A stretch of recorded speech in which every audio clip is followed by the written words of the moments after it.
Chapter 981. Hail the Shadow Clan. The rooftop garden, bathed in the soft glow of the moonlight, was a tranquil oasis nestled high above the island. Lush foliage adorned the surroundings, with vibrant flowers blooming in an array of colors. The fragrance of jasmine and roses perfumed the air, adding an ethereal touch to the scene. The garden offered a breathtaking panoramic view of the vast ocean stretching out into the distance, its waves crashing against the shore in a mesmerizing rhythm. Arya, concealed behind the veil of her disguise, positioned herself near a water fountain at the center of the garden. The fountain's crystal-clear water cascaded down sculpted tiers, creating a soothing melody that harmonized with the tranquil atmosphere. She knew that Isaiah, drawn to the garden's serene beauty, would seek solace here and momentarily let his guard down. With her senses honed, Arya remembered the teachings of her mentor, Michael, echoing in her mind. Physical training is key, he had emphasized. Adaptability is crucial in an assassination. You must become one with your surroundings, capable of blending in and maneuvering in any given situation. Taking a deep breath, Arya submerged herself in the water fountain, her body concealed beneath the shimmering liquid. With precise control, she regulated her breathing, silently becoming one with the aquatic haven. She waited, her senses attuned, for the approach of her target. In her mind, she replayed Michael's words. An assassin must adapt swiftly to unforeseen circumstances. No situation should catch you off guard. Your ability to think on your feet and utilize your environment is paramount. Suddenly, footsteps echoed on the rooftop, drawing closer with each passing second.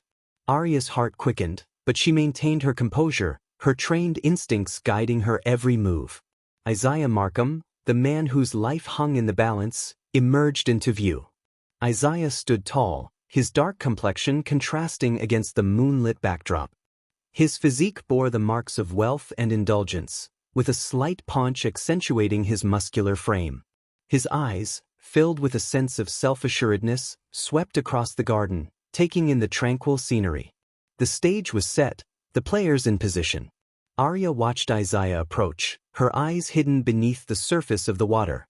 She remained poised, her presence undetected, waiting for the opportune moment to fulfill her deadly task.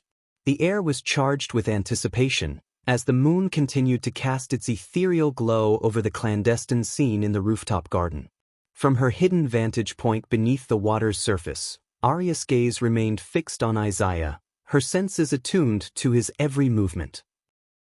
However, to her surprise, another figure emerged into the rooftop garden, disrupting the tranquility she had meticulously planned for. It wasn't one of Isaiah's wives, as she had anticipated, but a formidable orc. The orc stood tall, his red skin a stark contrast against the moonlit backdrop. His muscular physique bore the scars of battles fought, and his face adorned with intricate face paints and tribal tattoos that spoke of his fierce nature. A primal aura surrounded him, emanating strength and intimidation. As the orc approached Isaiah, a shiver ran down the lord's spine, his previous composure faltering in the face of this formidable presence. Isaiah's gaze met the orc's eyes, filled with a mixture of trepidation and uncertainty. The weight of the orc's presence seemed to hang heavy in the air, suffocating the once peaceful atmosphere of the rooftop garden. Arya watched intently, her mind racing to adapt to this unforeseen development. She could feel the tension building, her training reminding her to remain patient and alert. Every moment was crucial, every action calculated. But for now, she observed silently, biding her time until the opportune moment presented itself. The scene unfolded with a sense of unease, as Isaiah and the imposing orc shared the bench, their presence a stark juxtaposition against the tranquil surroundings of the garden. Arya, hidden beneath the water's surface, became acutely aware of the stakes rising. She steeled herself, ready to seize the moment when the balance of power would tip in her favor. But for now, she remained submerged, her senses keen, awaiting the right moment to strike. As Arya observed the unsettling interaction between Isaiah and the intimidating orc, her mind drew upon another of Michael's invaluable lessons. She recalled his words, echoing in her thoughts with unwavering clarity. An assassin must always be prepared for their plan to fail, Michael's voice resounded in her mind. The difference between a good assassin and the best assassin lies in their ability to adapt and turn each obstacle into an opportunity. No situation is without its hidden advantages if you know where to look. Arya embraced this wisdom, letting it fuel her determination. She recognized that even in this unforeseen turn of events, there was potential for her mission to succeed. Every challenge presented an opening, a chance to exploit weaknesses and achieve her goal. The rough voice of the orc cut through the tense silence of the rooftop garden, devoid of any sympathy. "We're cleaning house, tying loose ends," he gruffly stated, his words laced with a sense of impending finality. Isaiah's terrified expression betrayed his desperation as he pleaded for his life. "Please spare me." Isaiah's voice trembled, desperation dripping from every word. "I can give you anything you want. Money, power, whatever you desire. Just let me live." The orc's response was cold and unforgiving. "We've already begun the next phase," he declared, his tone devoid of mercy.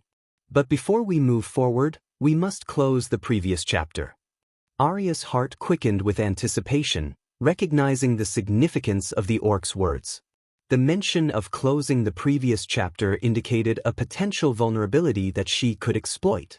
It was a window of opportunity, a chance to strike when their attention was divided. As Isaiah's pleas fell on deaf ears, the scene became a delicate dance between life and death. Arya's resolve hardened, her focus honed on the unfolding situation. Arya's eyes widened in astonishment as the unexpected events unfolded before her.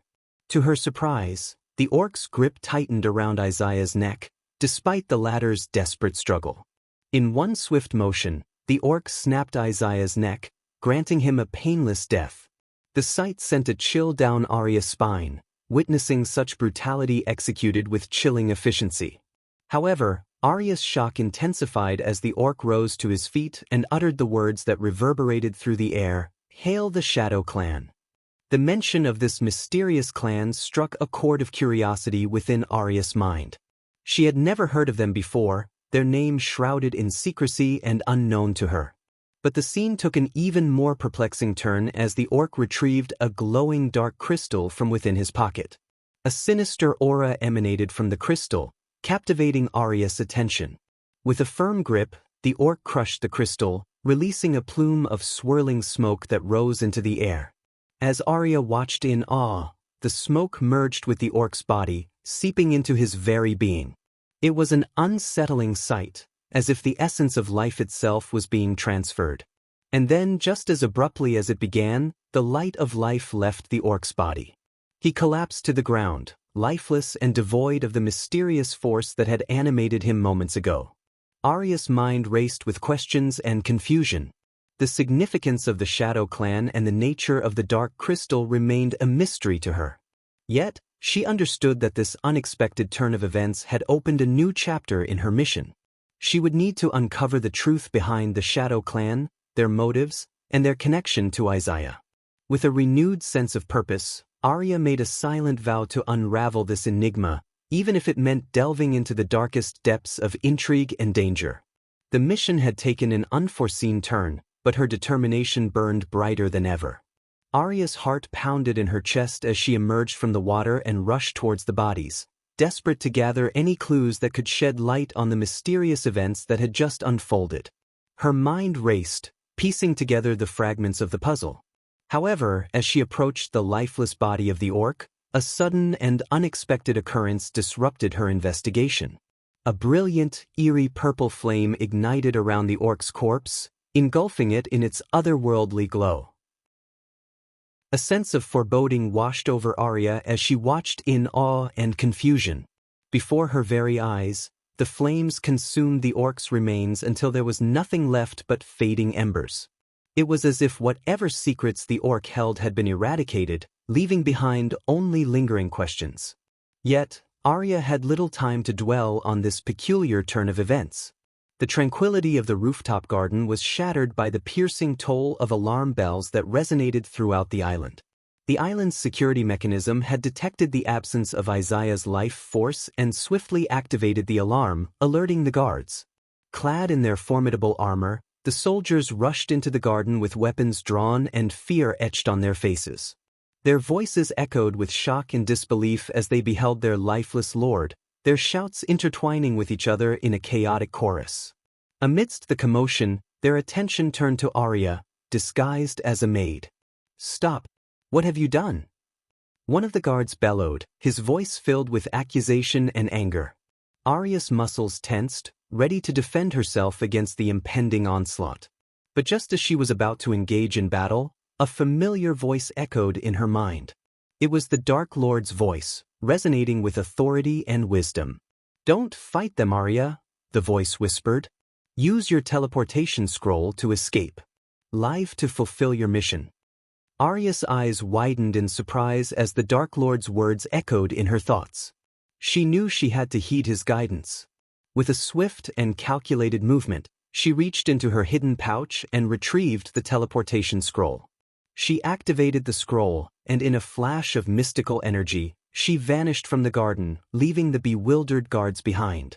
As she reappeared in a hidden location, Arya's mind raced with a mixture of relief and determination. The encounter with the orc, the discovery of Isaiah's lifeless body, and the Dark Lord's message all converged into a singular purpose: to uncover the truth, fulfill her mission, and ultimately, bring justice to those responsible.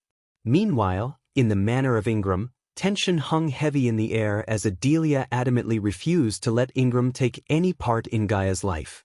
The room was filled with their icy silence, their gazes locked in a battle of wills. Adelia stood tall and unwavering, her determination shining through her eyes. "I won't allow you to ruin her life any further," Adelia declared, her voice filled with a mixture of anger and resentment. "You abandoned her when she needed you the most. You have no right to be a part of her world now." Ingram's face contorted with pain, his eyes pleading for understanding. "Adelia, I've made mistakes, I admit that. But I've changed. I've spent centuries trying to protect her from the darkness that lurks out there." Adelia scoffed, her voice laced with bitterness. "Protect her? You, an elder vampire working for Dagon, the ruler of hell. You abandoned her when she was just a baby. Don't you dare claim to be her protector now." Ingram's voice grew desperate, his words aching with remorse. "I did what I had to do to keep her safe. You have no idea the sacrifices I've made, the battles I've fought. One day, Adelia, I will make you see. I will make up for everything." Before Adelia could retort, a sudden shift in the atmosphere caught her attention. A powerful force was approaching, one that sent shivers down her spine. She recognized it immediately and knew what it meant. Azazel, the Dark Lord's demon butler, was drawing near. Adelia's heart raced with both fear and relief. She wanted Azazel to arrive, not the Dark Lord himself. She knew Azazel had his own agenda, and she hoped he could be persuaded to capture Ingram without revealing his true allegiance to the Dark Lord. She couldn't risk the Dark Lord discovering Ingram's identity as an elder vampire and the knowledge that he had abandoned Gaia. With an icy calmness, Adelia turned to Ingram, her eyes never wavering. "You will do nothing, Ingram," she stated coldly. "I am about to capture you and send you somewhere you won't be able to intervene in Gaia's life any longer. This is the consequence of your actions." Ingram's face twisted with a mix of shock and anger, but Adelia paid him no heed. She had no love left for him, only anger and a desire to protect their daughter from his tainted influence. Her plan was set, and she awaited Azazel's arrival, knowing that he would ensure Ingram's capture. Deep down, Adelia knew that Azazel's presence signaled danger, but she couldn't risk the greater threat that the Dark Lord posed. Her focus was on safeguarding Gaia's future, even if it meant sacrificing any lingering shards of affection she once held for the man before her. Adelia's mind raced with conflicting emotions as she anxiously awaited Azazel's arrival. Her loyalty to the Dark Lord remained steadfast, and she knew that Gaia was a cherished being in his eyes. Adelia couldn't bear the thought of jeopardizing her daughter's position in the Dark Lord's realm, but she also didn't wish for Ingram's life to be extinguished by the Dark Lord's wrath.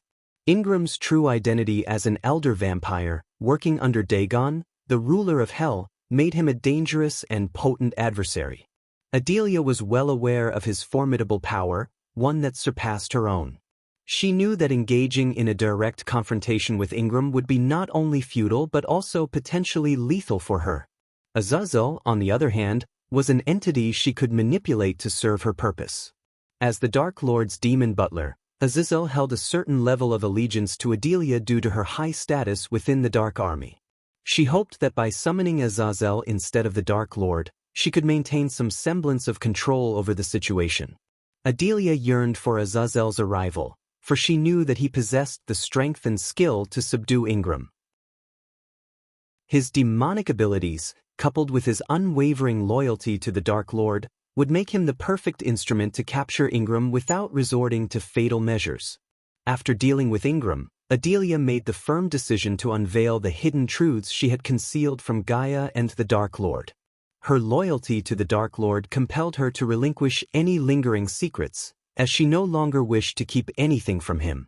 Adelia was determined to come clean and lay bare the entirety of her knowledge, sparing no details, for she believed in unwavering transparency and honesty within their relationship. Chapter 982, Vampire Death Squad vs. Michael I. While Arya and Azazel were on their mission, Ricky ventured through the empty hall. He noticed dwarves diligently working on the ceiling. Parchments and cloth covered various areas of the hall, indicating ongoing renovations. Unexpectedly, in the center of the hall, he came across the members of the Vampire Death Squad, taking a break and engaged in a lively conversation. Ricky couldn't help but feel surprised to see all the elite killers gathered in one place. Normally, they trained individually in different locations on the floating mountain. However, fate had brought them together in this moment. "Look who's here," chuckled Grey Wolf, the dwarf, teasing Ricky playfully. Ricky waved his hand in acknowledgement, a smile on his face. "When are you going to convince the Dark Lord to build us a tavern, Ricky?" growled Bear, his deep voice resonating through the hall. Ricky contemplated for a moment, considering the suggestion. "A tavern, huh? It may not be at the top of my priority list, but perhaps I can find a way to squeeze it in," Ricky replied with a hint of amusement. Just a couple of years ago, if he had encountered these formidable assassins, he would have been trembling with fear. But after serving the Dark Lord for nearly 3 years, Ricky had grown accustomed to facing formidable beings. After all, the Dark Queen would give him a stern reprimand if she ever found out he was scared of someone. Suddenly, Spider called out to Ricky, interrupting his thoughts. He turned his attention towards the alluring blonde vampire. "Hey Ricky," she beckoned, her voice carrying a mixture of intrigue and curiosity. "We're having a friendly bet. Care to join in?" Spider asked, her voice filled with mischief and intrigue. Ricky, intrigued by the proposition, walked towards Spider and the rest of the Vampire Death Squad. The members of the squad couldn't help but grin at Spider's invitation. Meanwhile, the dwarves working on the construction project seemed terrified, fully aware of what the bet entailed. Curiosity piqued, Ricky asked, "What's the bet about?" He couldn't help but notice the seductive smile on Spider's face, and he knew from experience that trouble often followed when an alluring beauty like her was involved. After his recent breakup with Olivia, Ricky had decided to steer clear of such entanglements. "We're betting on who among us would have a better chance of defeating the Dark Lord if he had no cultivation power," Spider revealed, her words hanging in the air. Ricky's eyes widened in shock at the audacity of the wager. However, he quickly frowned considering the nature of the bet. In the Dark Army, conversations like these were commonplace. Even the weakest soldier in the Dark Army harbored the imagination of challenging the higher-ranking members. They were well aware that they would be swiftly defeated if they dared to try, but it didn't stop them from indulging in such fantasies. It was only natural for these elite killers to ponder what would happen if they were to face the Dark Lord on equal terms. Ricky understood that, despite the inherent dangers, such discussions were part of the norm in the Dark Army. "Everyone knows it'd be me," Bear growled in his rough voice, his hand instinctively gripping his trusty axe. His confidence was evident, as he believed he possessed the strength to overcome the Dark Lord. Snake, the expert in poisoning techniques, shook his head and remained aloof from the conversation. He knew his skills lay in stealth and cunning rather than direct confrontation. Besides, being a fox, he was well aware of the vast power gap that separated him from the Dark Lord. Ricky, eager to avoid the discussion altogether, attempted to walk away. However, Spider grabbed hold of his sleeve, preventing his escape. With a seductive tone, she implored him, "Come on, Ricky. Don't be a coward. You can share your thoughts with us. I promise, I won't bite." Ricky glanced at the expectant faces of the Death Squad members, realizing they wouldn't let him off the hook so easily. Reluctantly, he replied, "Well, my answer might not be what you want to hear." Curiosity piqued. White Wolf, an elf, pressed, "What is it, Ricky?" Ricky took a deep breath before responding, "The Dark Lord, obviously.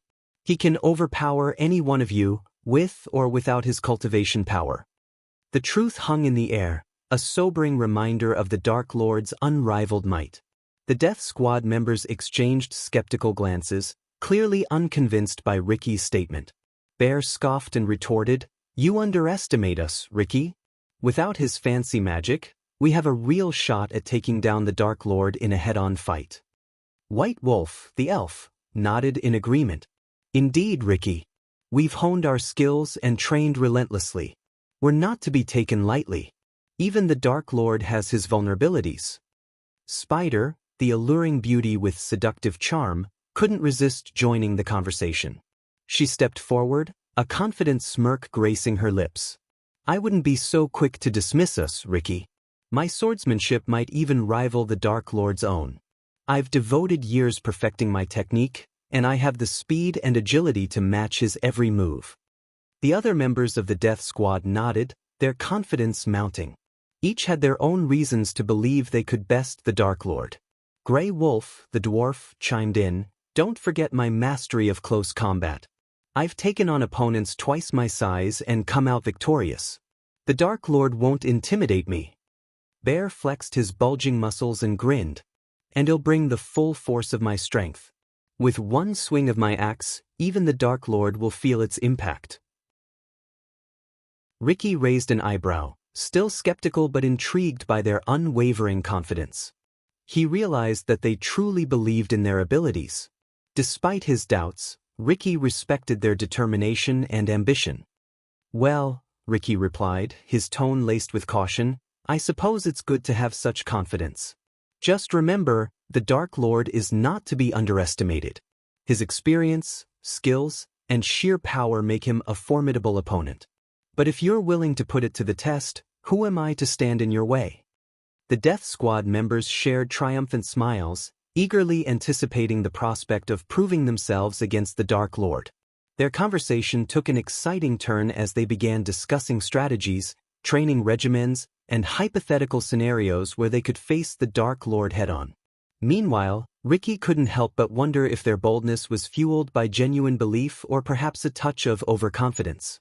Only time would tell if their aspirations would lead to triumph or humbling defeat. "Why don't we have a friendly duel then?" A calm voice echoed through the hall, catching the attention of the Death Squad members. They turned their gazes towards the door, their eyes widening in surprise as they saw the Dark Lord himself entering with an amused smile playing on his lips.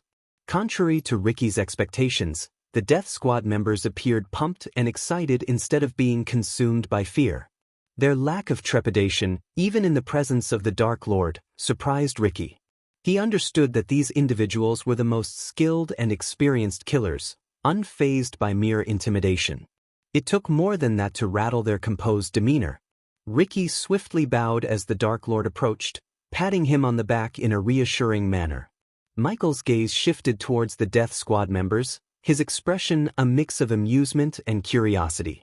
"I must say, I admire your confidence," the Dark Lord spoke, his voice resonating with power. "And I am obliged to satisfy your thirst for curiosity, am I not?" The Death Squad members exchanged glances, their excitement palpable. It was a rare opportunity to showcase their skills before the very being they had sworn loyalty to. Spider stepped forward, a glint of determination in her eyes. "We would be honored, my lord," she replied, her voice steady and resolute. "To have a chance to test our mettle against you would be the greatest challenge we could ask for." The Dark Lord's smile widened, his gaze shifting from one member to another.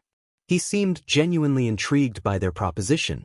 This unexpected turn of events had brought an air of exhilaration to the hall, as the prospect of witnessing the clash between the Dark Lord and his elite killers loomed before them. Ricky watched in awe as the stage was set for an extraordinary confrontation.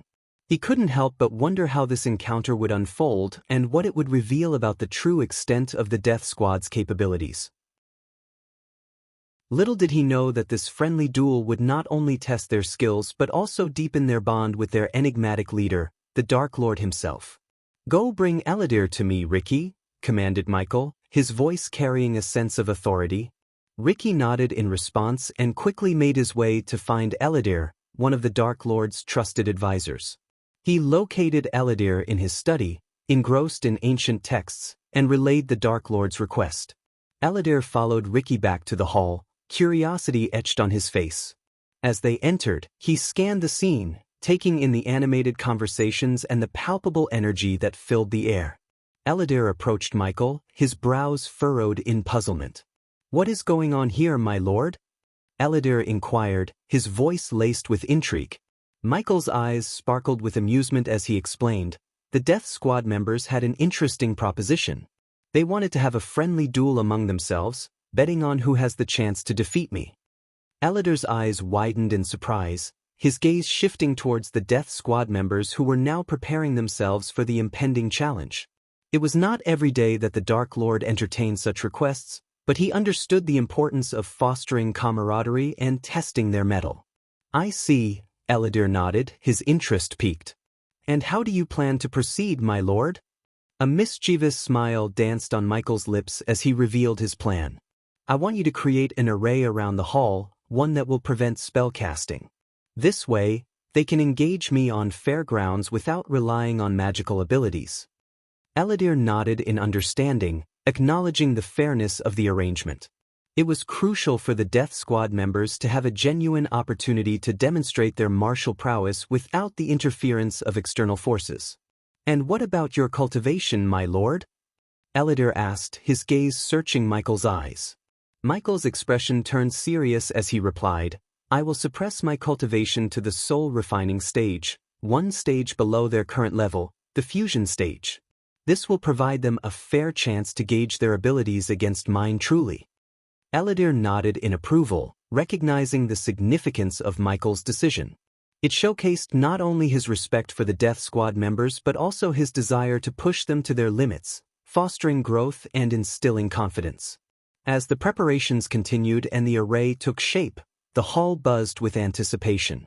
The Death Squad members, now aware of the magnitude of this opportunity, stood tall, their expressions filled with determination. They were about to engage in a battle that would test their skills, bond them further as a team, and provide them invaluable insights into their own capabilities. As word spread throughout the floating mountain, the sound of hammers and chisels gradually faded away. The dwarves, who had been tirelessly working on the construction, set their tools aside and gathered around the hall. Excitement and curiosity glimmered in their eyes as they joined the growing crowd, eager to witness the impending duel between the Death Squad members and their formidable Dark Lord. Within the hall, Michael stood at the center, a commanding presence that radiated power and confidence.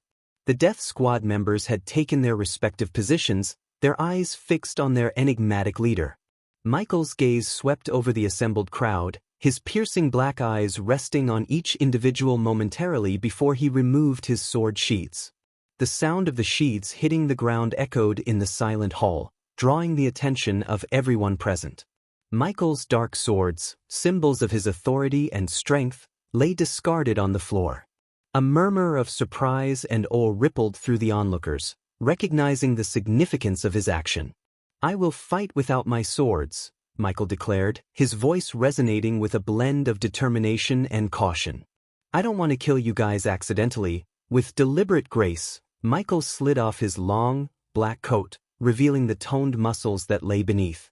He then rolled up the sleeves of his black turtleneck, baring his forearms to the eager eyes of the Death Squad members. The faint sound of his knuckles cracking filled the air as he flexed his fingers, preparing himself for the impending clash. Deep down, Michael understood the significance of this moment.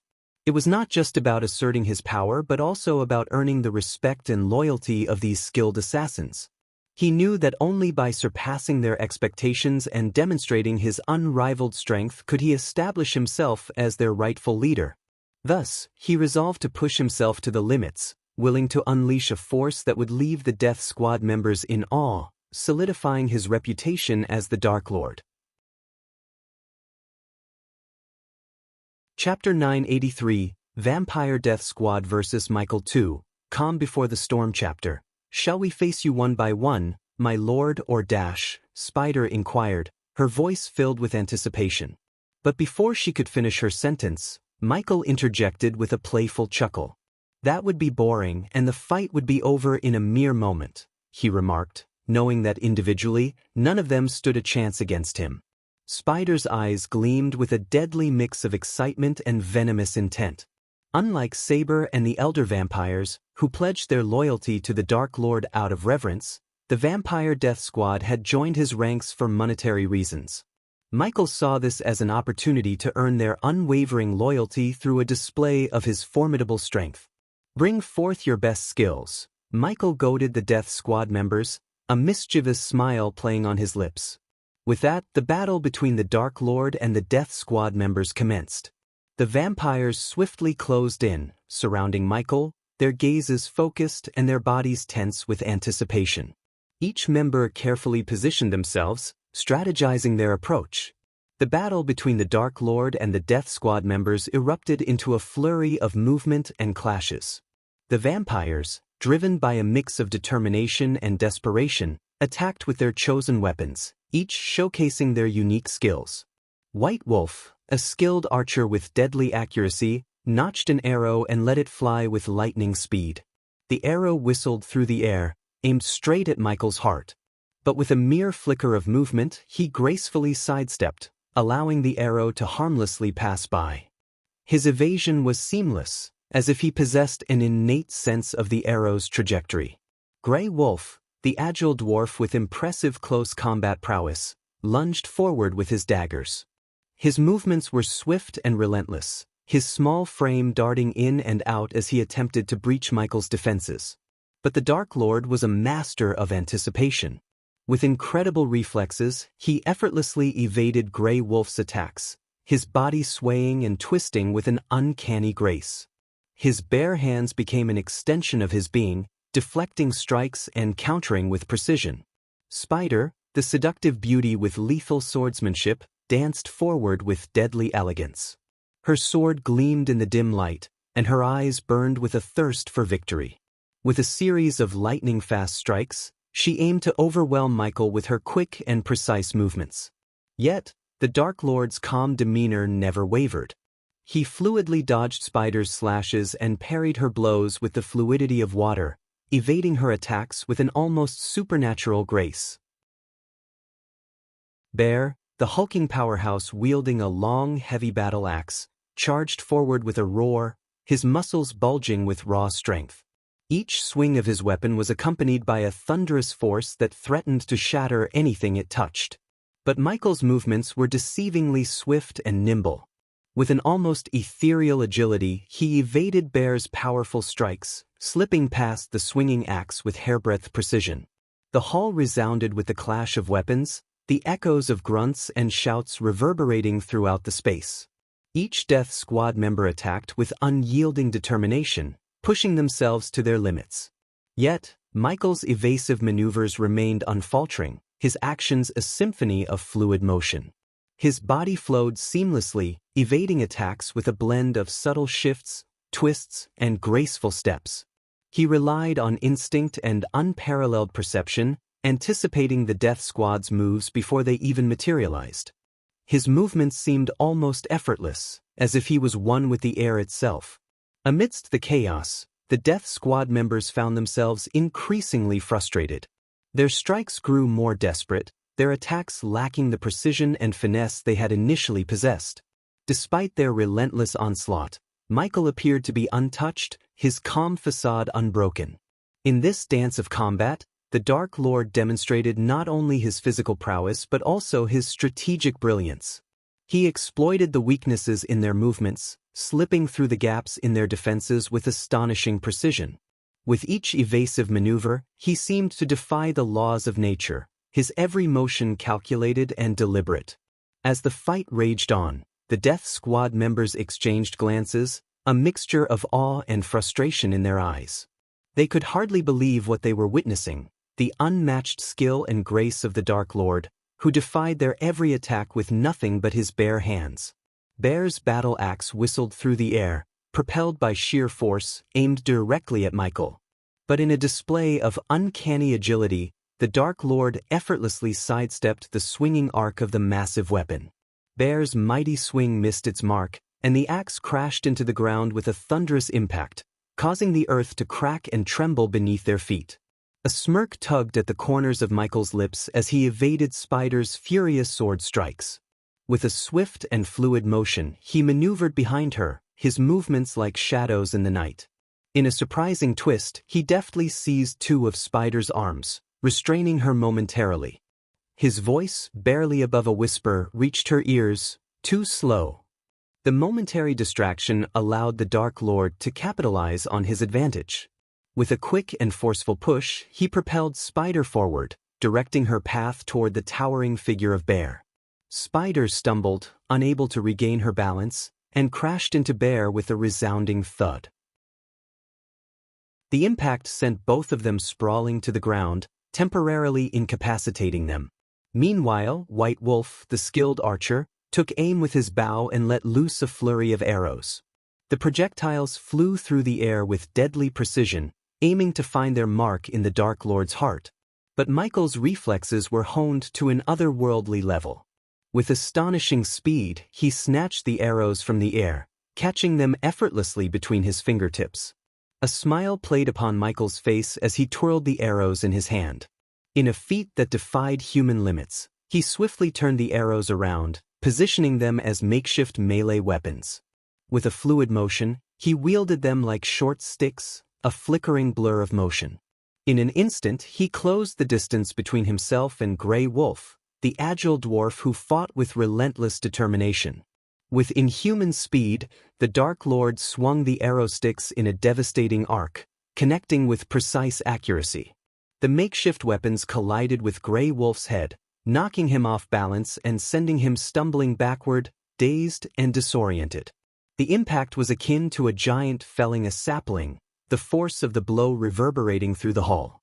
The dwarves, gathered in a tight-knit group, observed the breathtaking battle with wide eyes and hushed whispers.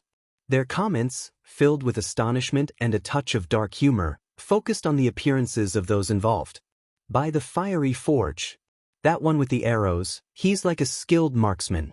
Can't believe the Dark Lord caught him so effortlessly, exclaimed the dwarf with a bushy red beard, pointing at the archer in awe. Aye, and look at the Dark Lord there, swift as a mountain cat. Dodging Spider's strikes with ease, remarked the stout dwarf with a braided beard, his eyes sparkling with amazement. Did you see that? The Dark Lord grabbed hold of Spider's arms like she was naught but a fly in his web. Too slow indeed, chuckled the dwarf with a wild mop of hair, shaking his head in disbelief. The sound of hearty laughter echoed from the dwarves as they watched the Dark Lord wield the arrow like a makeshift weapon, landing a solid blow on the head of the dwarf warrior.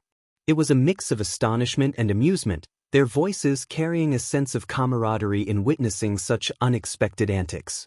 Look at that. The Dark Lord just knocked that Grey Wolf down like a pup with a toy.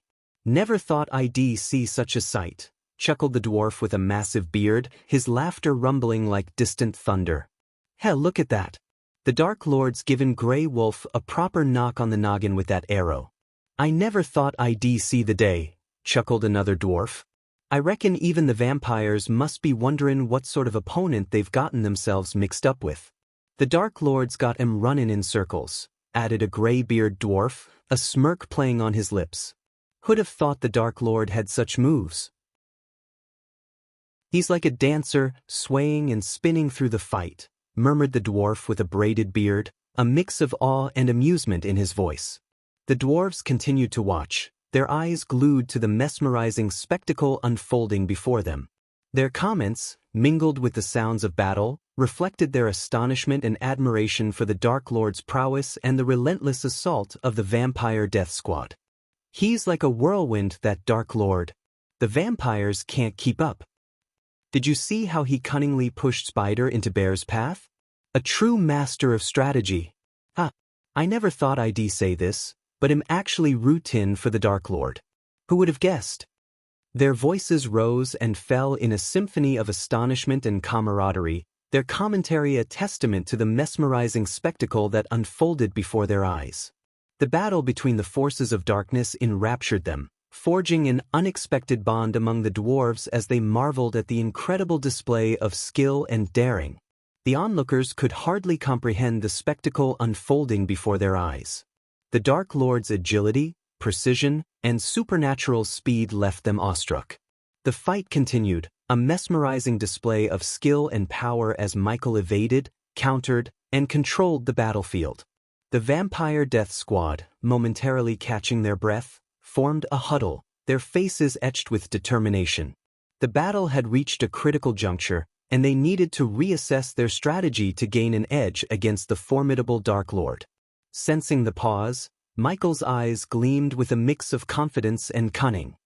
"Listen closely," he spoke with an air of authority, pointing at each member of the death squad. "Spider, your swordplay is commendable, but your strikes are predictable. Vary your angles and don't underestimate the element of surprise." Turning his gaze to Bear, Michael continued, "Your strength is unparalleled, Bear, but it can be a double-edged sword. Use your weight and momentum to your advantage, but be mindful of exposing yourself to counterattacks. Grey Wolf, your close combat skills are solid, but you telegraph your moves. Maintain your agility and surprise your opponent." Lastly, Michael locked eyes with White Wolf, his voice steady and composed. "White Wolf, your archery skills are unmatched, but your focus wavers in close quarters. Trust in your instincts, and remember that precision can triumph over speed." The vampires listened intently, their eyes fixed on the Dark Lord as he imparted his wisdom. The brief respite allowed them to absorb his guidance and incorporate it into their newfound strategy. With the Dark Lord's pointers imparted, the vampire death squad dispersed, renewed and invigorated by his guidance. Like a well-coordinated symphony, they lunged forward once more, their renewed vigor palpable in the air. The clash resumed, but this time, Michael did not rely solely on evasion. He unleashed a torrent of devastating strikes, his movements fluid and swift, fueled by his newfound offensive momentum. Michael's movements were a blur of calculated strikes and lightning-fast counterattacks. He punched and kicked with precision, each blow delivered with enough force to make the vampires cough up blood. His fists and feet became a whirlwind of punishing strikes, finding the vulnerabilities in their defenses. Spider, fueled by the Dark Lord's advice, unleashed a flurry of sword strikes, aiming to exploit her opponent's weaknesses. But Michael deftly parried her attacks, his movements fluid and effortless. With a swift maneuver, he grabbed her wrist and twisted her arm, causing Spider to wince in pain. Bear, determined to prove his worth, swung his heavy battle axe with all his might. But the Dark Lord sidestepped the attack and delivered a powerful spin hook kick, his leg cutting through the air like a lethal weapon. Bear, caught off guard, was sent sprawling backward, the impact reverberating through his body. It was a display of the Dark Lord's precision and strength, his attack executed with masterful skill. Meanwhile, White Wolf nocked an arrow, drawing his bowstring with renewed confidence. He aimed carefully, seeking to find a weakness in his opponent's defenses.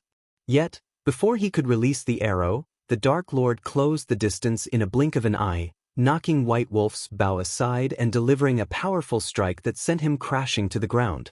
Grey Wolf, agile and determined, tried to outmaneuver the Dark Lord. But Michael anticipated his every move, countering his strikes with lightning reflexes.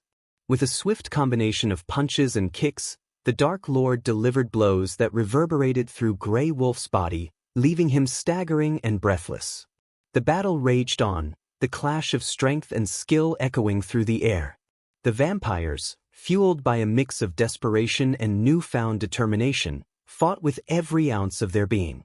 And the Dark Lord, driven by his own thirst for power and dominance, responded with a relentless onslaught, leaving the Death Squad members battered and bloodied in his wake. The battle within the hall reached its climax as Michael, fueled by a combination of skill, speed, and the hunger for victory, unleashed a series of deadly attacks. His movements were a blur of calculated strikes, each blow delivered with precision and bone-crushing force. Spider, despite her vampiric agility, was unable to evade the Dark Lord's relentless assault. With a swift, spinning kick, Michael struck her temple, causing her to stagger backward. As she struggled to regain her balance, he swiftly closed in, his fist connecting with her jaw in a devastating uppercut.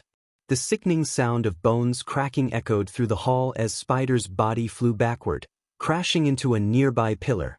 Blood trickled from her mouth as her eyes rolled back, and she succumbed to unconsciousness. Bear, known for his formidable strength, swung his heavy battle axe with all his might, aiming for Michael's midsection. But the Dark Lord's reflexes were unmatched. With inhuman speed, he sidestepped the attack, swiftly ducking under Bear's guard. In a lightning-fast motion, Michael's fist collided with Bear's sternum, the impact resonating throughout the hall. Bear let out a guttural cough, blood spraying from his lips, before crumpling to the ground, unconscious and defeated. White Wolf, his quiver empty and his bow discarded, attempted a desperate strike, his clawed fingers aimed at the Dark Lord's throat. But Michael was quicker. He swiftly sidestepped the attack, seizing White Wolf's arm in a vice-like grip.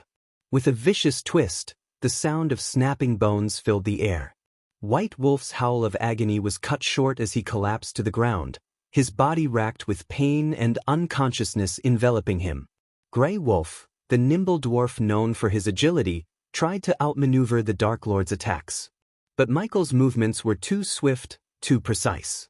In a whirlwind of strikes, he relentlessly assaulted Grey Wolf, delivering powerful blows that left him reeling. The sound of impact reverberated through the hall as Michael's fists collided with Grey Wolf's body, each blow accompanied by a sickening crunch. Blood sprayed from Grey Wolf's mouth, and his legs buckled beneath him as he crumpled to the ground, defeated and unconscious. Despite the vampire's innate ability to heal, the force behind Michael's attacks had overcome even their supernatural resilience. The combination of his speed, skill, and sheer power had rendered them incapable of rising to their feet.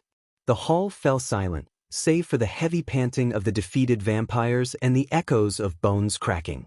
Victory belonged to the Dark Lord, as he stood amidst the fallen, the embodiment of dominance and relentless power. Chapter 984, Another Great Clan Down Eye, Calm Before the Storm Chapter. After a few minutes, the members of the Vampire Death Squad stood before Michael, their expressions transformed with newfound respect. Even the once boisterous and unrestrained Bear remained silent, his eyes fixed on the Dark Lord. They realized that what they had experienced was not a true battle, but rather a friendly duel, and their minds wandered to the unimaginable consequences if they had faced the Dark Lord in a real fight. Each member understood that Michael had deliberately held back during their encounter. Otherwise, they would have met their demise within seconds. The weight of this realization settled upon them, leaving them in awe of the Dark Lord's power and restraint. Michael's gaze shifted across the members of the Vampire Death Squad, his voice carrying a tone of encouragement. "Do not be disheartened by this defeat," he began, his words resonating with conviction. "In fact, it is through more training and real-life battles that you can truly become perfect killing machines. Remember, strength is not solely measured by victory, but by the determination to improve." A brief pause hung in the air before Michael continued, his eyes gleaming with a sense of purpose. "After my wedding with Gaia, I will dedicate more time to your training. I will help you unlock your full potential and hone your skills to perfection. Together, we will become a force to be reckoned with." He then offered a word of caution, his voice filled with wisdom. "However, let me remind you that overconfidence can be a deadly flaw. Never allow your confidence to blind you. Stay vigilant, stay focused, and channel your strength with precision." The members of the Vampire Death Squad stood silently, their nods expressing their understanding and gratitude for the Dark Lord's guidance. They knew that under his tutelage, they had the opportunity to transcend their current limitations and become formidable warriors. Saber hovered in the sky above the kingdom of Dalgaram, his gaze fixed upon the sprawling headquarters of the Han Torum clan. The clan's stronghold, nestled in the heart of Ar, boasted an impressive dwarven architecture. Tall and majestic, it was crafted from dark gray stones, lending an air of strength and fortitude to its formidable presence. As nightfall approached, Saber patiently awaited his moment to infiltrate the clan. The dwarves, though lacking in cultivation power compared to other races, compensated for it with their mastery of unique and deadly weapons. The dwarf guards patrolled the clan, their watchful eyes scanning for any signs of intrusion. Hidden from their sight, Saber surveyed the scene from above, taking note of the various weapons carefully positioned around the clan. Each weapon exuded an aura of power and danger, a testament to the dwarves' expertise in forging formidable tools of combat. While Saber possessed the power to swiftly eliminate the dwarf guards and their deadly weapons if given the order, his current mission demanded a different approach. He had been tasked by the Dark Lord to infiltrate the Han Torum clan, reaching the clan heads with a crucial ultimatum. Their fate hung in the balance, for they had just 4 days to make a difficult choice: dismantle their revered clan or face the wrath of the Dark Lord. Saber's objective extended beyond mere destruction. He was to ensure that the clan leaders chose the path of dismantlement, allowing the Dark Lord to recruit the talented dwarves within their ranks secretly. His loyalty bound him to these orders, and he understood the larger strategic implications of such a move. Saber's mission was not solely about sowing chaos and leaving behind a trail of corpses, but rather to manipulate the clan's destiny to align with the Dark Lord's grand designs. As the dwarves continued their patrol around the majestic, dark gray stone-clad clan building, their conversation took a turn towards recent events. The destruction of the Guardian Guild by the Dark Lord became the topic of their discussion, and laughter filled the air. "Did you hear about the Alpha Guardians?" chuckled one dwarf, shaking his head in disbelief. They were supposed to be the epitome of strength, but they didn't stand a chance against the Dark Lord. "Yeah, it's hilarious." Another dwarf joined in, his voice brimming with amusement. That demon butler of his warned them, gave them 2 whole days to dismantle their precious Guardian Guild. And what did they do? Stayed put like a bunch of foolish humans. The dwarves burst into raucous laughter, their hearty guffaws echoing through the night. They couldn't comprehend the audacity of the Guardians, who believed they could actually defeat the Dark Lord. "I bet they thought they were invincible," a dwarf jeered, wiping away tears of mirth. "But look at what happened to Holwick Island. The Dark Lord's spells shattered it into pieces and sent it sinking to the depths. And that ethereal 2-headed dragon he fought," another dwarf chimed in, his voice filled with mockery. "They probably thought it was their savior, but the Dark Lord proved them wrong. He slayed it with ease." The dwarves continued their patrol, relishing in their laughter and the perceived superiority they felt over the fallen guardians. Their taunting remarks painted a picture of arrogance and disdain for those who dared challenge the might of the Dark Lord. As the dwarves reveled in their laughter and mockery, their amusement seemed boundless. Their jokes and banter flowed freely, further fueling their sense of superiority. "Those guardians, I tell ya, they must have rocks for brains," chuckled one dwarf, slapping his knee. "Who in their right mind challenges the Dark Lord and thinks they'll come out on top?" "Ah, humans," another dwarf chimed in, shaking his head in mock pity. "They always think strength in numbers will save them. But little do they realize, it just gives the Dark Lord more targets to crush." Laughter erupted once again, accompanied by a chorus of jests and jibes.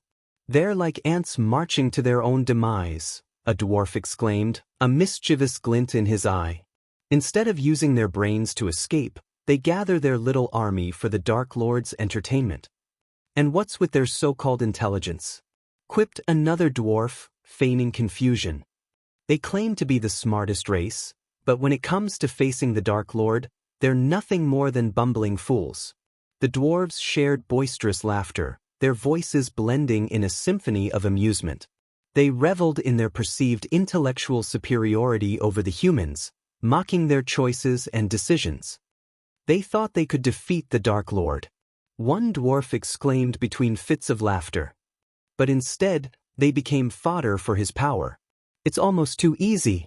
The jovial banter continued, the dwarves relishing in their own wit and humor, unaware of the looming ultimatum the Dark Lord had sent them to deliver. Saber, perched high above the dwarven clan, carefully observed the patterns of their patrols. He analyzed their routes, noting the areas they frequented and the blind spots they might overlook. It was essential for him to find a gap in their vigilance that would allow him to infiltrate the clan undetected.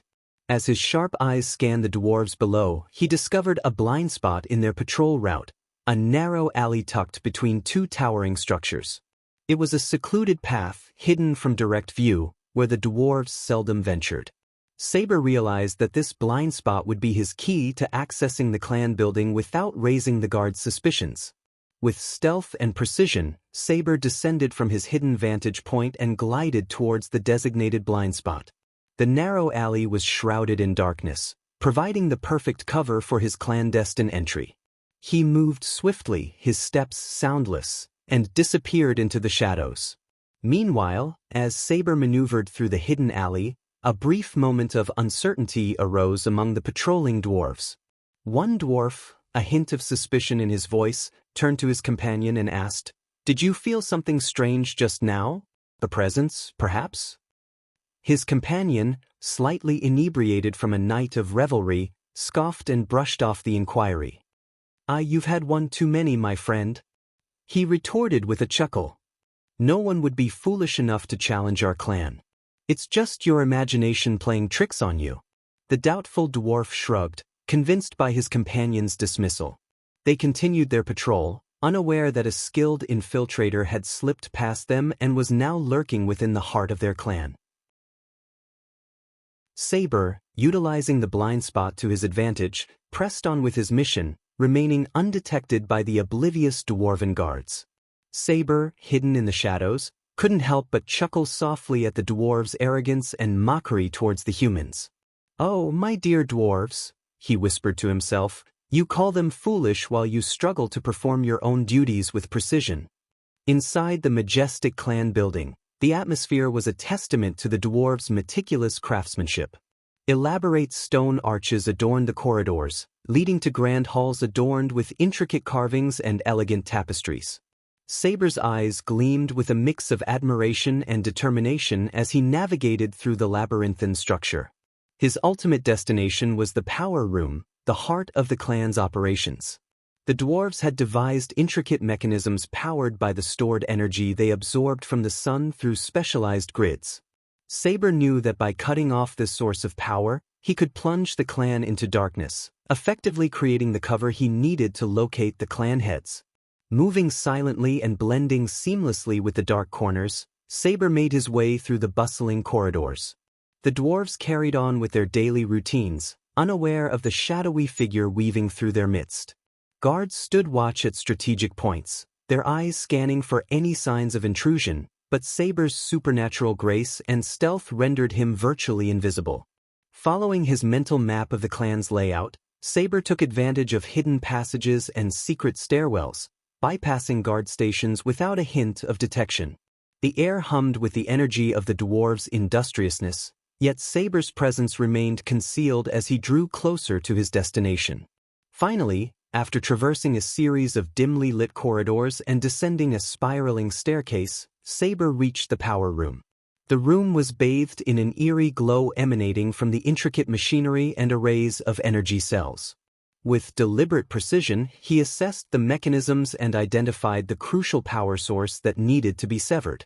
As Saber opened the door to the power room, he was greeted by a sight that left the dwarves inside utterly shocked. Their eyes widened in disbelief, and their voices caught in their throats as they beheld the unexpected intruder standing before them. "By the beards of our ancestors," one dwarf exclaimed, his voice tinged with fear and surprise. "What in hell is going on?" another dwarf stammered, struggling to comprehend the sudden intrusion. However, before they could gather their wits or raise the alarm, Saber sprang into action with inhuman speed and precision. With lightning-fast strikes, he incapacitated each dwarf, rendering them unconscious with swift and powerful blows. The room was filled with the thud of bodies hitting the floor, their futile attempts at resistance halted by the superior prowess of the elder vampire. The dwarves, known for their resilience and tenacity, stood no chance against Saber's supernatural abilities. His movements were a blur of speed and grace as he swiftly neutralized each dwarf with calculated strikes.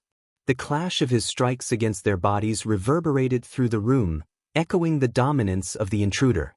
Within moments, the power room fell into an eerie silence, disrupted only by the unconscious forms of the dwarves strewn across the floor. Saber stood amidst them, his chest rising and falling with controlled breaths, his eyes scanning the room for any signs of further disturbance. As Saber surveyed the power room, his gaze fell upon the intricate mechanism that powered the entire clan building.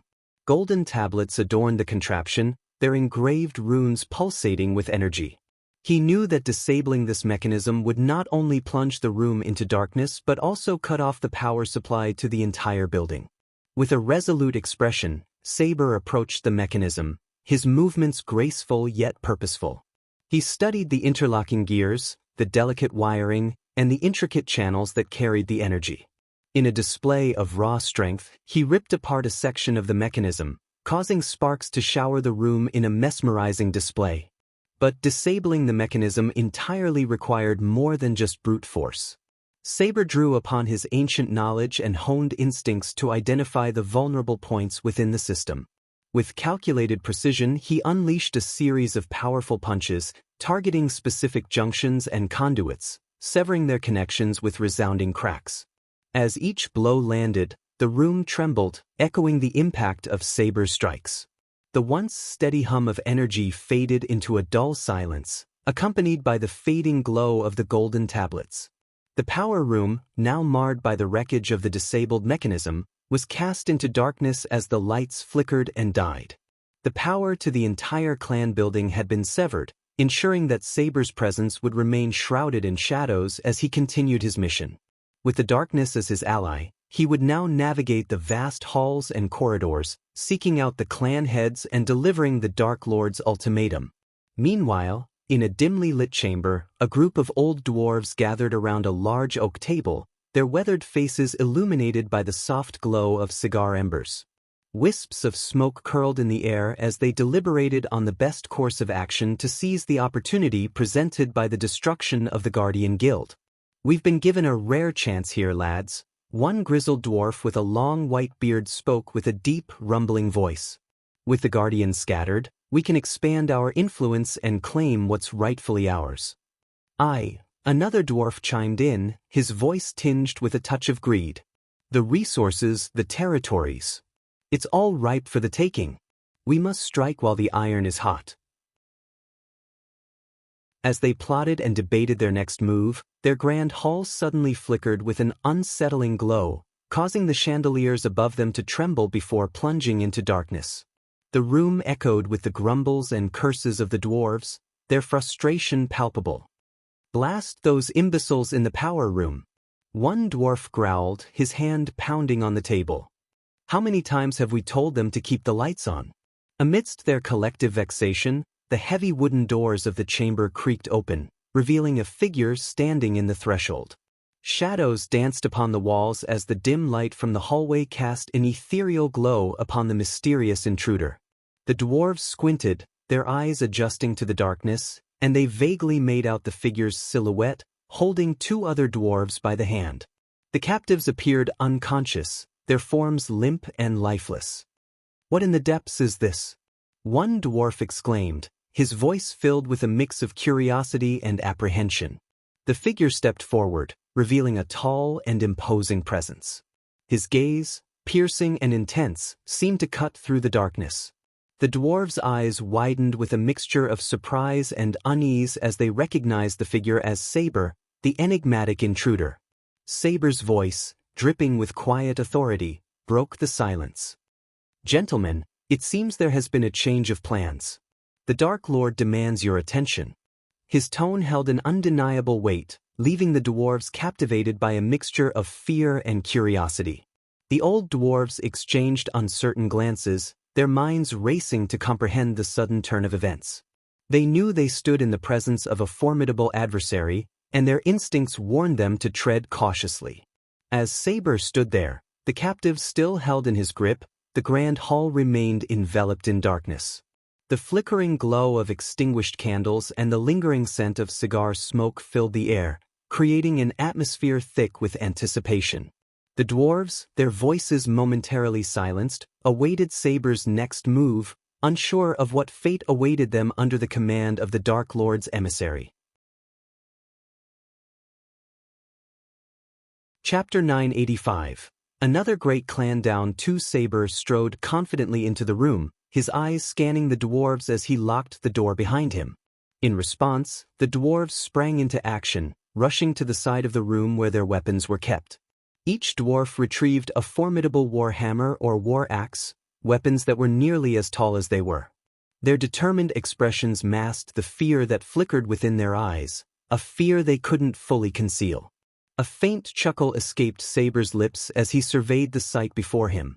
The image of these stout dwarves, with their long beards and sturdy frames, standing defiantly against him, amused him greatly.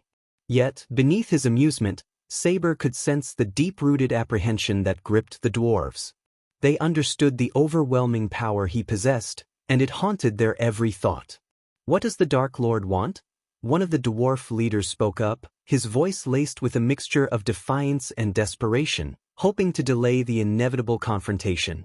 But deep down, the dwarves knew there was no reinforcement that could match the might of this death angel sent by the Dark Lord. "You know what the Dark Lord wants, dwarves?" Saber replied, his voice carrying a chilling undertone. A devilish grin played upon his lips, as he relished the fear that washed over the dwarves. "The Dark Lord has given you 4 days to dismantle your clan. Should you choose to defy his will, you will witness the true extent of the Dark Lord's power." The dwarves trembled involuntarily, their minds unable to shake off the tales of the Dark Lord's devastation. They had heard the rumors, the accounts of how he effortlessly obliterated the Guardian Guild, an organization far superior to their own in terms of raw cultivation power. The dwarves had established their clan with the sole purpose of toppling the Elven Empress and her empire, never intending to engage the Dark Lord directly. They were fully aware of their own limitations when it came to facing such a formidable foe. However, the audacity of the Dark Lord's focus on their clan infuriated them, stoking a fiery determination within their hearts. Though fear and anger mingled within them, the dwarves understood that their options were limited. The choice before them was stark: dismantle their clan and potentially spare themselves from the Dark Lord's wrath, or defiantly challenge fate and face the full force of his fury. "Why the bloody hell is he targeting our clan? We haven't done a damn thing to provoke the Dark Lord," growled another dwarf, his frustration echoing through the hall. Saber, his hands clasped behind his back, began to pace slowly in a circle, his eyes fixed on the dwarves before him. The air crackled with tension as he spoke, his voice laced with a calm but undeniable authority. "The Dark Lord has granted you 4 days for a reason. Understand this: the great 8 clans will all crumble under the weight of the Dark Lord's power, one way or another," Saber explained, his words carrying a weight of truth that settled upon the dwarves like a heavy burden. "You dwarves are not foolish. You've heard the tales of what befell the Guardian Guild. No one is coming to save you. Spare yourselves the bloodshed and dismantle your clan." A silent understanding passed between the dwarves, their gazes meeting and reflecting the fear that simmered within each of them. They knew that survival and the opportunity to plot the downfall of the Elven Empire were of paramount importance. To foolishly face the wrath of the Dark Lord would be to seal their own demise. "Is the Dark Lord targeting Gondolin as well?" questioned another dwarf, their curiosity momentarily breaking through the tense atmosphere. The dwarves' deep-rooted animosity towards the Elven Empire burned brightly, even in the face of their current predicament. "He is," Saber replied, his voice tinged with a hint of indifference. "But your primary concern should be your own fate, dwarves. The Dark Lord merely wishes for the dismantling of your clan." He won't impede your pursuit of vengeance against the elves. His aim is to eradicate the great 8 clans altogether. A contemplative silence settled over the room as the dwarves absorbed Saber's words. Their minds churned with thoughts of the looming threat, their hatred for the Elven Empire intertwined with the knowledge that the Dark Lord's power was not to be underestimated. The Dark Lord may think he's invincible, but mark my words, lad, he cannot win against the Sky Hall, spoke the oldest dwarf, his voice carrying a sense of wisdom acquired over countless years. Saber's laughter echoed through the hall, a sound filled with amusement and something far colder. Where was the Sky Hall when the Dark Lord decimated the Guardian Guild? If you expect the Sky Hall to come to your aid, you'll be sorely disappointed. Besides, his tone turned solemn, his words laden with an air of finality, the Dark Lord has already won. This is just maintenance. A mix of resignation and defiance flickered in the dwarves' eyes as they grappled with the harsh reality of their situation. The weight of their decision pressed heavily upon them as they contemplated whether to dismantle their cherished clan or risk annihilation at the hands of the Dark Lord. The room fell into a heavy silence, broken only by the distant echoes of their own thoughts as they wrestled with the dire choices that lay before them. Can we trust the Dark Lord's word that he won't attack us once we dismantle the clan? Questioned the oldest dwarf, resignation etched into his weathered face. It seemed there was no escape from their current predicament. Saber's gaze remained steady as he locked eyes with the aged dwarf, his voice calm but laced with an underlying intensity. The Dark Lord is not one to break his word, dwarf. If he desired your destruction, it would have already been swift and merciless. Coming to a halt, Saber regarded the dwarves before him, their expressions a mix of trepidation and begrudging acceptance. The atmosphere in the room grew heavy as they contemplated their options and the inevitable sacrifices they would have to make. The Dark Lord has another request, dwarves, Saber continued, his voice carrying a note of calculation. He seeks access to the abundant mines and metal reserves you possess.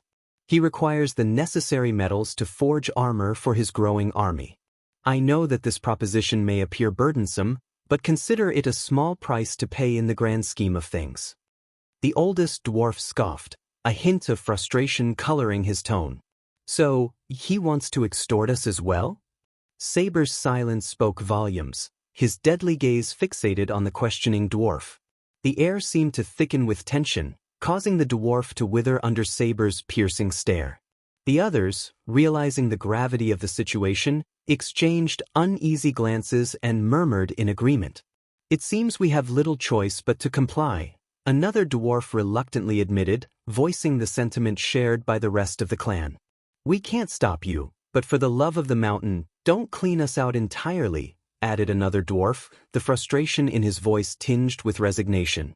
Saber's smile returned, though its edges held a touch of menace. Clapping his hands together, he exuded an air of twisted satisfaction.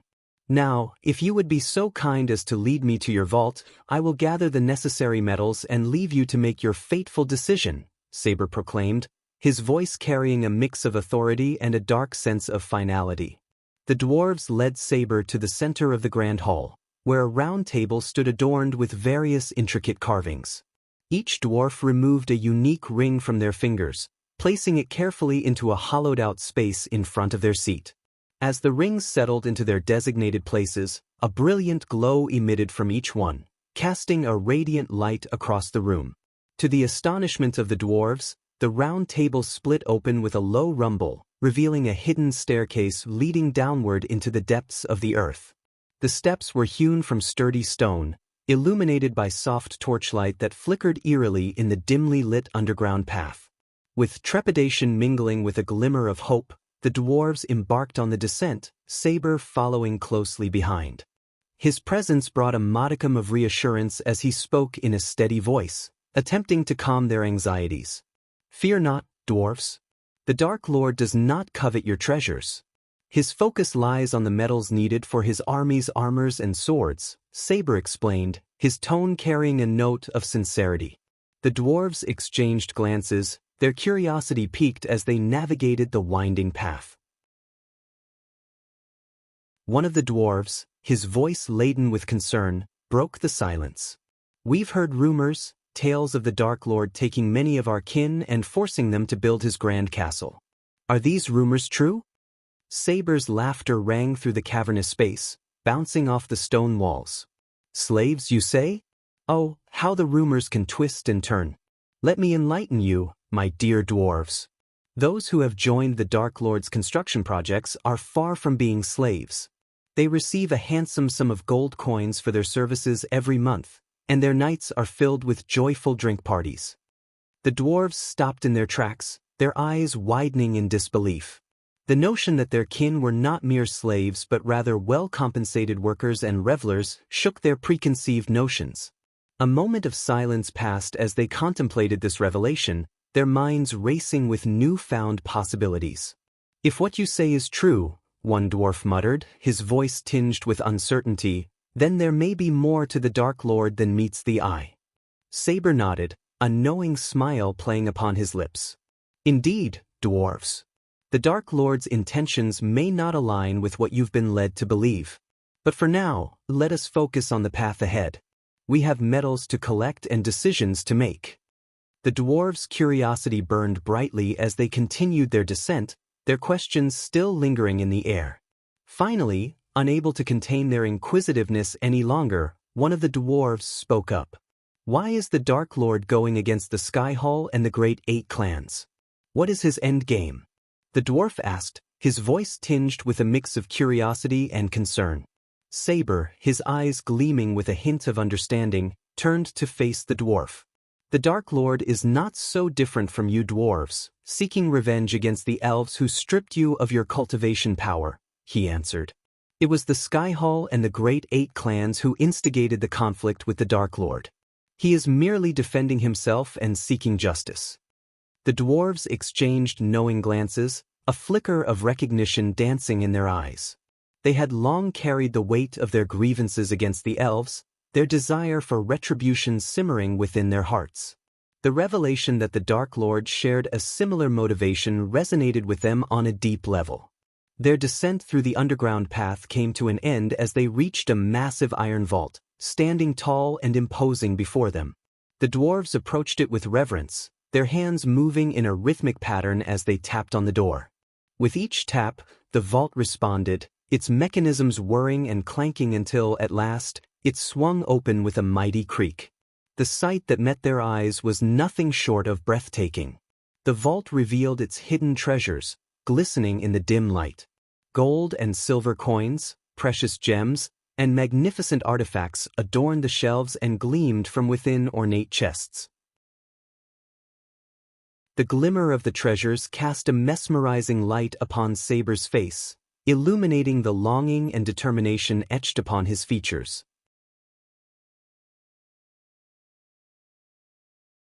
Chapter 986. Trista, Vampire Beauty. Meanwhile, Trista, the red-haired and alluring elder vampire, had arrived at the hidden island on the far side of the Azer continent. As she approached, the mist-shrouded island emerged from the depths of the vast ocean, revealing its mysterious and enigmatic presence. The island stood as a solitary fortress, its rugged cliffs jutting out defiantly against the crashing waves. Thick vegetation covered the land, intertwining with ancient ruins that spoke of a forgotten era. The air hung heavy with an otherworldly atmosphere, as if the island held secrets that yearned to be unraveled. Above the island, a couple of airships floated and hovered, their sails adorned with the golden insignia of the Guardian Guild, a bold G that symbolized protection and order. Trista's lips curled into a mocking smirk as she observed the oblivious guardians aboard the airships, unaware of the fate that had befallen their once revered guild. Little do they know, Trista snickered to herself, her voice filled with derision. Their precious Guardian Guild is no more. Soon, they shall join their fallen comrades in the realm of the dead. With a graceful motion, Trista took to the air, effortlessly soaring above the island without the need for wings. Her eyes scanned the landscape below, alert for any potential dangers that might lie in wait. As she flew, Trista's keen senses detected a gathering of guardians near a group of miners. Intrigued, she descended closer, her crimson gaze fixated on the conversation unfolding among the guardians on the hovering ship. "I can't wait to return home," said a tall, muscular guardian with a scruffy beard, his armor gleaming in the sunlight. "This waiting game is getting boring. We need some action." A younger guardian, donning a sleek silver armor, nodded in agreement. "I heard rumors that the higher-ups are hiding something from us. And did you hear about the miner who killed himself? It's all because of this strange energy deposit they want us to unearth. It's driving people mad." Trista listened intently, her interest piqued. The mention of a powerful energy deposit and its effect on the miners intrigued her. The guardians themselves were unaware of the true nature of the task they had been assigned. With her crimson lips curling into a sly smile, Trista decided to delve deeper into this mystery. The unsuspecting guardians had unwittingly provided her with valuable information, and she intended to make the most of it. Hovering on the outskirts of the island, hidden amidst the mist, Trista plotted her next move. She knew that the strongest guardian on the island was merely at the soul refining stage, a stage below her own cultivation level, the fusion stage. This knowledge only fueled her confidence, knowing that she held a significant advantage. Trista's sudden landing on the deck sent shockwaves of panic and chaos through the unsuspecting guardians. Startled by her unexpected presence, they stumbled back, their eyes wide with disbelief and fear. The air crackled with tension as they beheld the seductive smile playing upon her lips, her eyes glistening with a cold, deadly intent. "Hello, boys," Trista greeted them, her voice laced with a hint of amusement. As her lips curled back, revealing her fangs, a collective gasp escaped the guardians. "Vampire," they whispered, their voices filled with both dread and awe. With a sly smile, Trista reassured them, her tone dripping with wicked charm. "Fear not, my dear guardians. I promise to make your deaths as painless as possible." The guardians hesitated, caught between the realization of facing a formidable opponent and the reluctance to surrender without a fight. Before they could come to a decision, Trista sprang into action, her movements a blur of grace and lethal precision. She descended upon them with a frenzy of unleashed power, tearing through their defenses like a predator unleashed upon its prey. Blood splattered across the deck as she rent apart their feeble resistance, each strike a symphony of destruction. Necks snapped with bone-chilling finality, their bodies crumpling lifelessly in her wake. The deck became a macabre tableau of carnage, strewn with the broken forms of once proud guardians. Trista stood amidst the wreckage, her red hair tumbling around her, drenched in the blood of her fallen foes. Her eyes gleamed with a mixture of triumph and hunger, her fangs stained crimson. Silence descended upon the deck, punctuated only by the soft lapping of waves against the airship. The guardians, who had dared to challenge the darkness, now lay defeated, their hopes shattered and their lives extinguished. As Trista reveled in her victory, her smile vanished abruptly when a slight pain seared through her shoulder.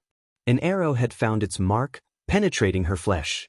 The wound did not deter her, but it ignited a cold fury within her. Slowly turning, Trista fixed her gaze upon the guardian who had managed to escape her initial onslaught. The sheer intensity of her killing intent radiated from her eyes, causing a wave of terror to wash over the guardian. His hands trembled as he notched another arrow, infused with golden arch energy. Desperation fueled his actions as he unleashed the arrow, hoping to halt the relentless vampire. But Trista was far from an easy prey. With lightning-quick reflexes, she snatched the arrow out of the air, her grip tightening around the shaft until it splintered in her grasp. A feral grin spread across Trista's face as she bared her fangs, a chilling display of her predatory nature.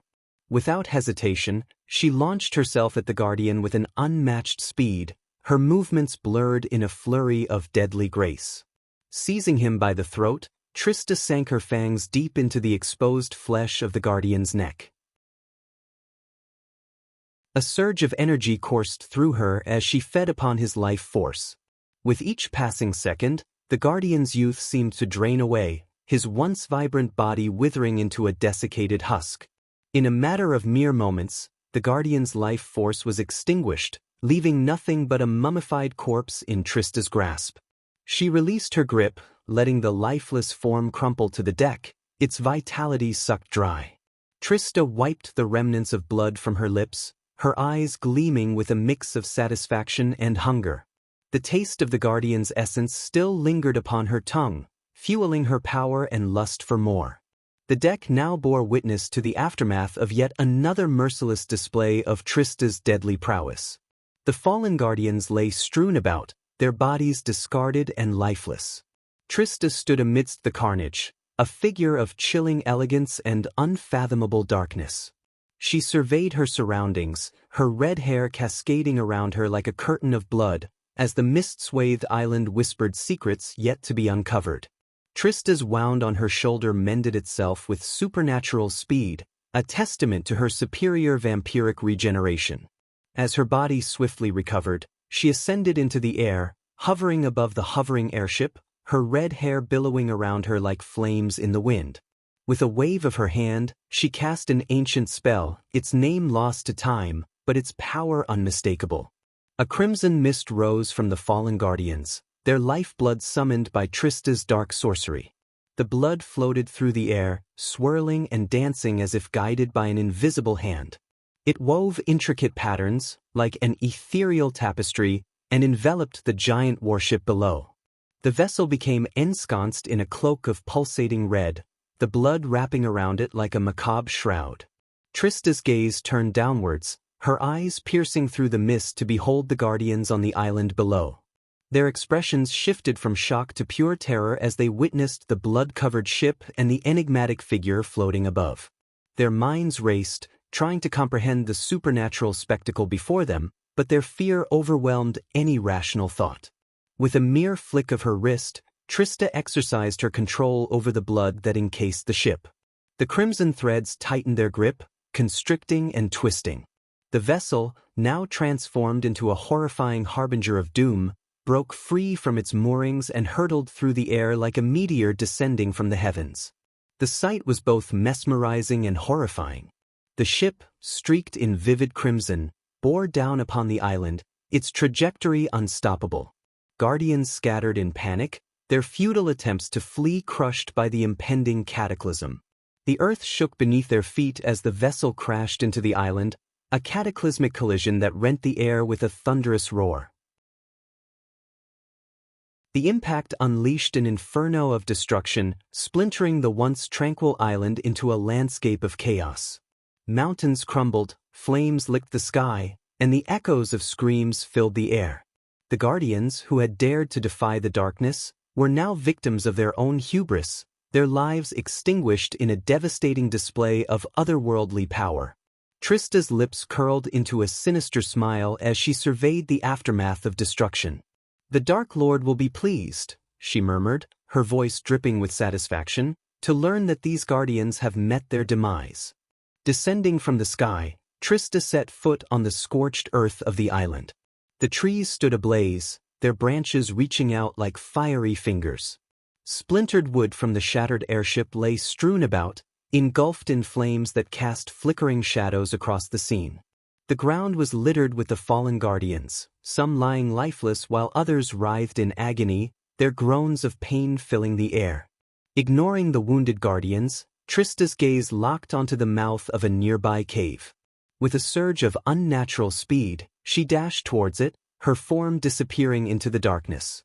The cave exuded an eerie atmosphere, its depths shrouded in an impenetrable blackness. Mining equipment lay discarded along the path, a testament to the island's previous occupants. As Trista ventured deeper into the cave, torchlight flickered in the distance, drawing the attention of some Guardians who had taken shelter within its depths. They hurried towards her, their weapons at the ready, only to be met with a swift and merciless demise. Their necks snapped with bone-chilling finality, their bodies falling lifelessly to the ground. Pressing onward, Trista continued her solitary journey through the labyrinthine cave. Finally, she reached a cavernous opening, where a small ray of sunlight pierced through the ceiling, illuminating the scene below. Water trickled around the edges, forming a delicate, meandering stream. In the center of the chamber, encased within a cage of peculiar metal, crackled a pulsating ball of black energy. Ancient skeletons, weathered and desolate, lay scattered around it like forgotten guardians of the past. However, suddenly she heard a whisper in the air. A chill ran down Trista's spine as the soft whisper drifted through the air. "Release me," it cooed, its words laced with promises of immense power. Her head throbbed, the weight of the offer pressing upon her mind. Yet, she fought against the allure, knowing the consequences of succumbing to such temptation. With steely determination, Trista activated the earpiece nestled in her ear, connecting her with the Dark Lord. "I have found the energy deposit," she conveyed with urgency, her voice laced with a mix of excitement and caution. "But you must come quickly. There is something more, something dangerous." Unbeknownst to the world, the clash between the Dark Lord and the ancient evil marked just the beginning of a cataclysmic battle. This energy deposit, a relic of unimaginable power, was but a precursor to the Dark Lord's rise to dominance.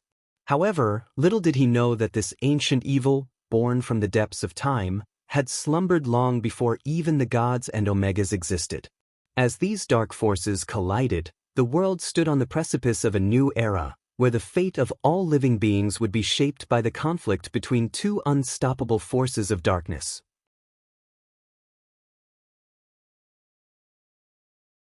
Chapter 987. Michael joins the ancient Dark Queen. An hour later, Michael arrived at the cave, drawn by Trista's urgent call. As he stepped into the dimly lit cavern, a sense of foreboding washed over him, for the atmosphere was heavy with an overwhelming presence of dark energy. His eyes widened in surprise as he realized the magnitude of the evil lurking within the cave. "Trista," Michael said, his voice laced with a mixture of admiration and concern. "You have done well. It is time for you to leave this place." Trista, her red hair slightly disheveled and her eyes still gleaming with the remnants of her earlier bloodlust, nodded in acknowledgement. She understood the gravity of the situation and trusted Michael's judgment.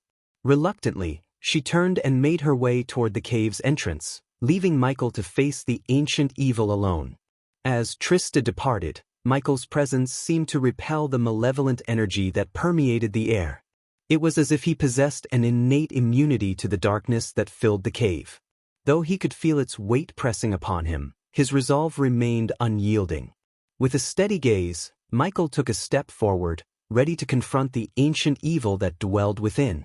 The lattice whispering voice, now colder and filled with anger, resonated through the cave. "Break the iron shield and release me," it demanded, its tone laced with a sense of urgency and menace. "Or face the consequences."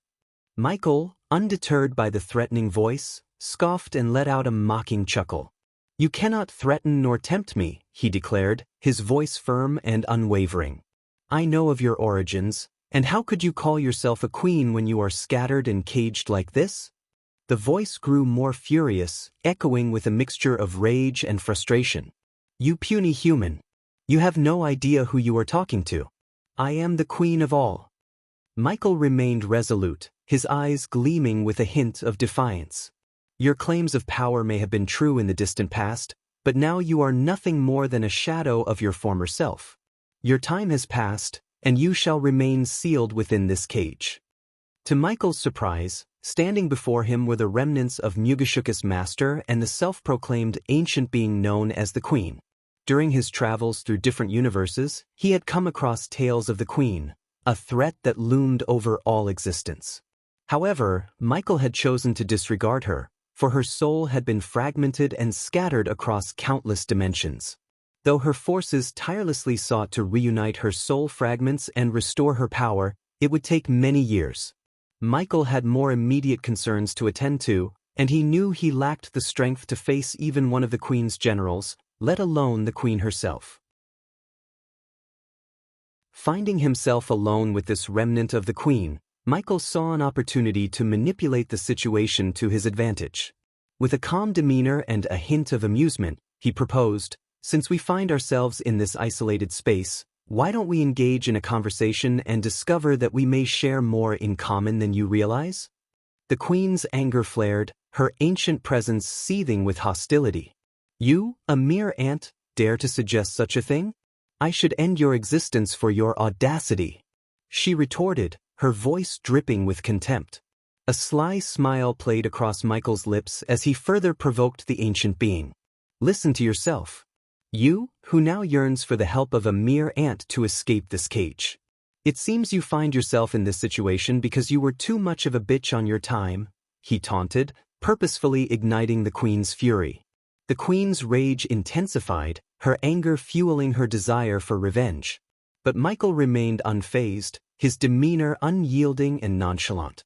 In this encounter, the balance of power tilted in his favor, and he reveled in his ability to manipulate and undermine the ancient being before him.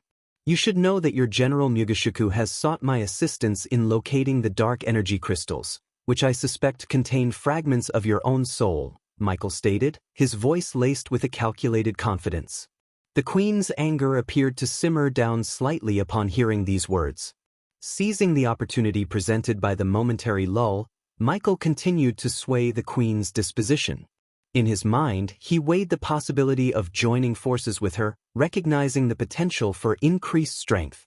Furthermore, he harbored a certain empathy for the queen, as the world had labeled him as evil and dark, much like they had her.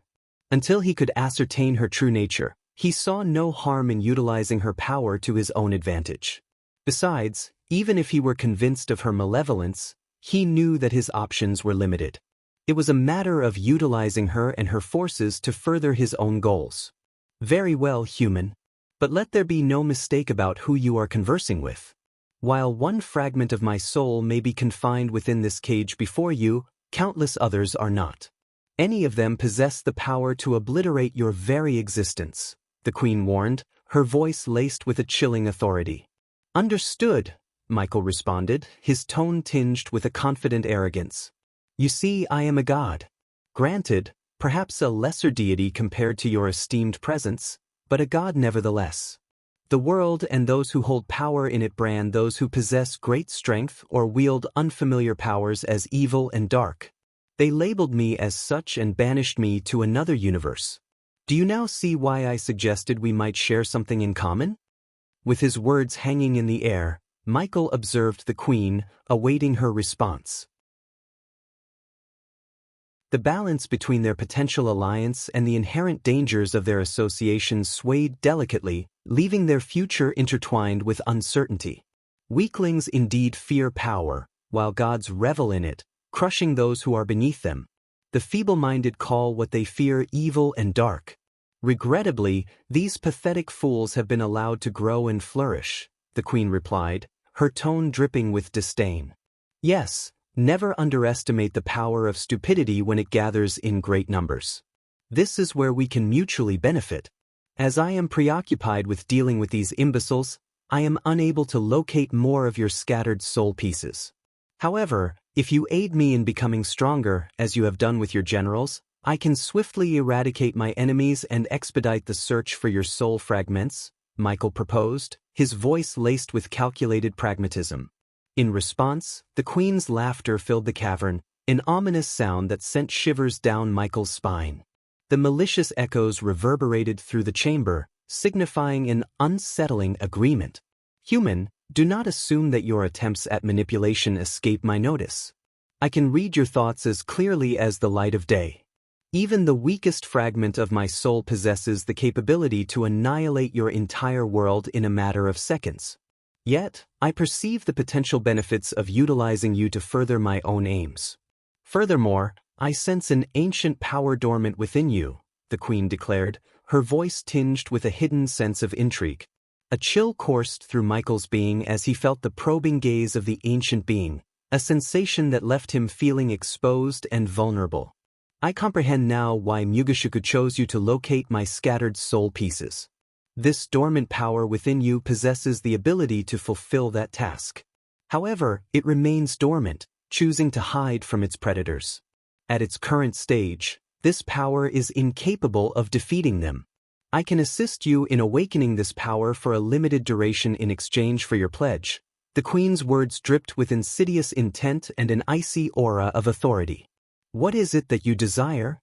Michael inquired, his voice filled with a mixture of caution and curiosity.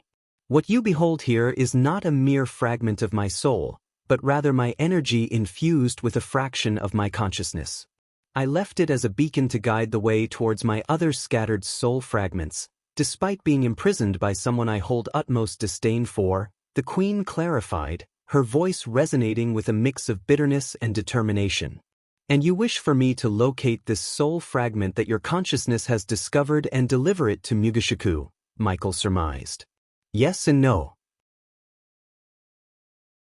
It would be prudent for you to locate my soul piece, but instead of handing over the crystal that contains it to Mugeshiku, leave it within the place you refer to as the demon's grave, the queen commanded, her voice leaving no room for negotiation. The temptation to awaken the dormant system was too alluring for Michael to resist. He recognized the symbiotic relationship between himself and the system, realizing that if the queen could temporarily awaken the system, he could utilize the accumulated badass points to locate more hidden seeds of darkness and find a permanent solution to prevent the system from remaining offline. I can fulfill your request. You have my word, Michael pledged, his tone laced with a tinge of eagerness and caution. I care not for your words, human. Failure to uphold this agreement will result in the wrath of my minion, Mugeshiku. You would be wise to honor your promise, the queen warned, her voice chillingly devoid of mercy. Understood, Michael replied. A brief silence enveloped the cavern, broken only by the queen's voice as she continued to speak.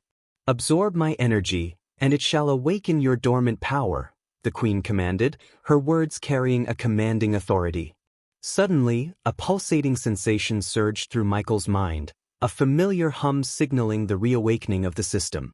To his surprise and elation, he heard the long-lost voice of the system once again. System rebooting.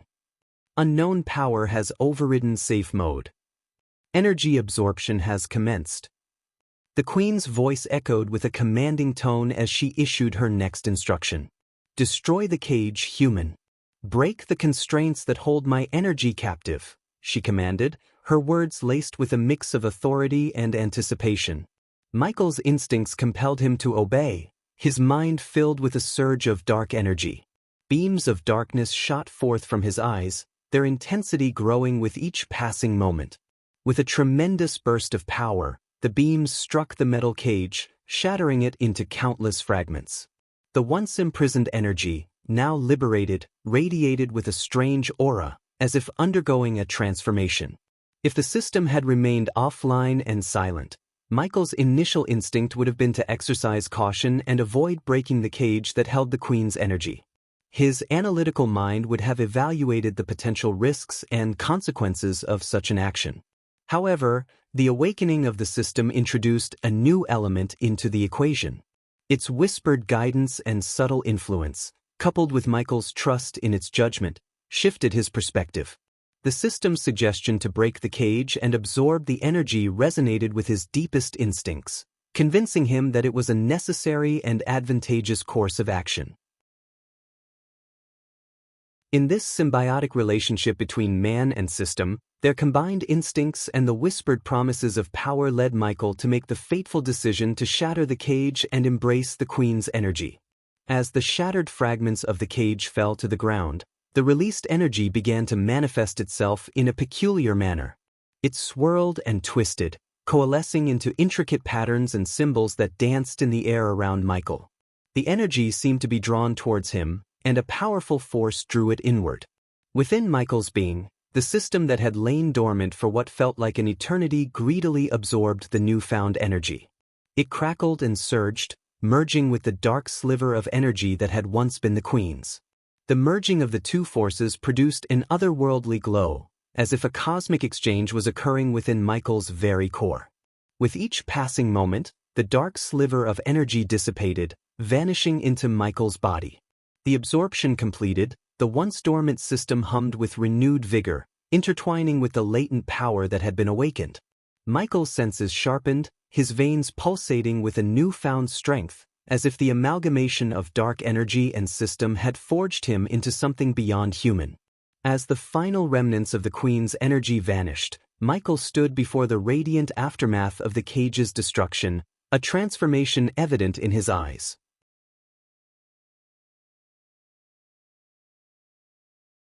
Chapter 988, The System is Back Online, System Online. The system will go offline in 1 hour. As the system came back online, its familiar voice echoed within Michael's mind, bringing a sense of reassurance and excitement. "I'm glad to have you back, system," he whispered. With the system's return, Michael knew he had a powerful tool at his disposal, one that could aid him in his quest for the seeds of darkness. "I need to know where to find more seeds of darkness," Michael stated, his voice filled with determination. The system's response was swift and concise. "To locate all the seeds of darkness, a total of 5 million badass points is required. Once the points are paid, I will provide you with a comprehensive map containing their locations." Michael paused for a moment, considering the significance of the task at hand. He had worked tirelessly to accumulate his badass points, and now they would be put to the ultimate test. With a resolute nod, he replied, "Agreed. Points deducted. Transfer complete. Map containing the locations of the seeds of darkness has been added to your system storage." A surge of satisfaction coursed through Michael's veins as he felt the weight of the task ahead. The map would be his guide, leading him to the hidden sources of power and darkness. "And system, do you recall the Phoenix project we previously discussed? It seems that the time has come for its completion," Michael remarked, his voice tinged with a hint of anticipation. "Although I hope it won't be necessary, I have a feeling that I might need it soon. The system is capable of completing the Phoenix project, but a total of 10 million badass points is required for its execution." "Consider it done," Michael responded without hesitation. With the system fully operational, even if only for an hour, he wasted no time in setting his plans into motion, carefully orchestrating the unfolding events and preparing the stage for the imminent battles that lay ahead. After returning from the cave, Michael entered his forge in the demon's grave, where the metal he required from Saber was waiting for him. The flickering flames of the forge cast eerie shadows on the walls, creating an atmosphere of anticipation. He approached the workbench and carefully retrieved the parchment where he had sketched the designs for his armor and Gaia's armor. Unfolding the parchment, Michael studied the intricate details of each piece, envisioning how they would come to life. He knew that the completion of his armor required not only skill but also the finest metals. With the system back online, it had provided him with a comprehensive list of suitable metals, thanks to the information he had received from Saber. However, as he reviewed the list, Michael realized that his priorities had shifted. He had spent a significant amount of his accumulated badass points on life-saving backup plans and crucial resources that were more important than obtaining the dark ore for his armor. The cost of acquiring the dark ore through badass points exceeded the remaining points he possessed. Undeterred by this setback, Michael made a decision. He would proceed with forging his armor using the worldly metals available to him, knowing that the expertise of a skilled blacksmith like himself could still create a formidable piece of equipment. He would reserve the option to upgrade the armor with the dark or in the future once he had accumulated the necessary points or discovered alternative means of obtaining it. With resolute determination, Michael began gathering the required materials, carefully selecting the metals that possessed the desired properties and strength. Igniting the forge with a wave of his hand, he set the temperature to the perfect level, allowing the metals to heat and soften. As the flames danced and the heat intensified, Michael wielded his hammer with practiced precision, shaping the metals according to the design he had sketched. Each strike echoed through the forge, resonating with his unwavering determination. Hours turned into days as Michael tirelessly worked on his armor, meticulously crafting each piece with unwavering attention to detail. The clang of metal against metal filled the air, harmonizing with the rhythmic beating of his heart. With every strike, he poured his essence into the creation, infusing the armor with his dark energy. Throughout the forging process, thoughts of Gaia lingered in Michael's mind. He knew he had to fashion armor worthy of his soon-to-be wife, a reflection of her strength and beauty.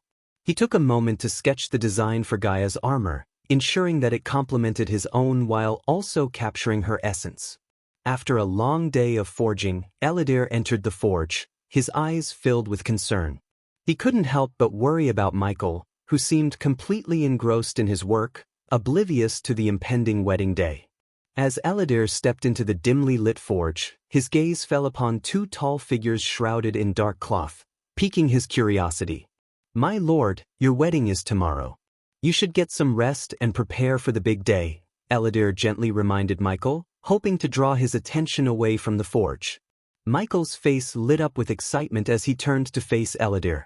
With anticipation in his voice, he exclaimed, "Ah, Eladir, you've arrived at the perfect time." As Eladir's eyes fell upon the draped figures, Michael approached them, his movements filled with a sense of pride and accomplishment. Slowly and deliberately, he removed the black cloth, revealing the two awe-inspiring armors he had forged. The first armor, crafted according to Michael's sketch, emanated an intimidating presence. The chest plate, adorned with a fearsome skull, had crimson eyes that seemed to exude an aura of menacing power. Gone was the need for a mask, as the armor covered Michael's entire body from neck to toe. Metallic wings, seamlessly integrated into the armor structure, caught the light with a reflective gleam, hinting at their immense strength. These wings bestowed upon him the ability to defy gravity, enabling him to navigate treacherous environments such as the perilous demon's grave. The armor incorporated various powerful tools, including the APD Mark III grappling hook and the versatile Olympus. A spraying mechanism on his palm provided him with the means to release potent toxins and poisons when necessary. What delighted him most, however, was the ingenious face cloak system he had devised. With a simple activation, a menacing skull mask concealed his face, offering protection in underwater settings or when he required additional shielding for his head. Majestic capes billowed regally when the wings were closed, and sword sheaths adorned his back, allowing easy access to his trusted blades. Strategically placed slots around his waist were designed to hold an array of gadgets and tools, ensuring he was prepared for any battle that lay ahead. Besides Michael's armor stood Gaia's counterpart, an identical ensemble with slight alterations to accommodate her feminine form. The breastplate was meticulously shaped to fit her curves, while an intricate engraving of a cobra graced the center of the skull emblem. The armor, predominantly black, featured silver and red linings along the edges, accentuating its dark allure. Just like Michael's, Gaia's armor possessed the metallic black wings that promised flight and freedom. The surface of the armor shimmered, its sheen reflecting the forge's flickering flames, while an air of terror emanated from its terrifying appearance. Eladir stood in awe, beholding the magnificent armors that Michael had created. The craftsmanship, attention to detail, and sheer power exuded from them left him speechless.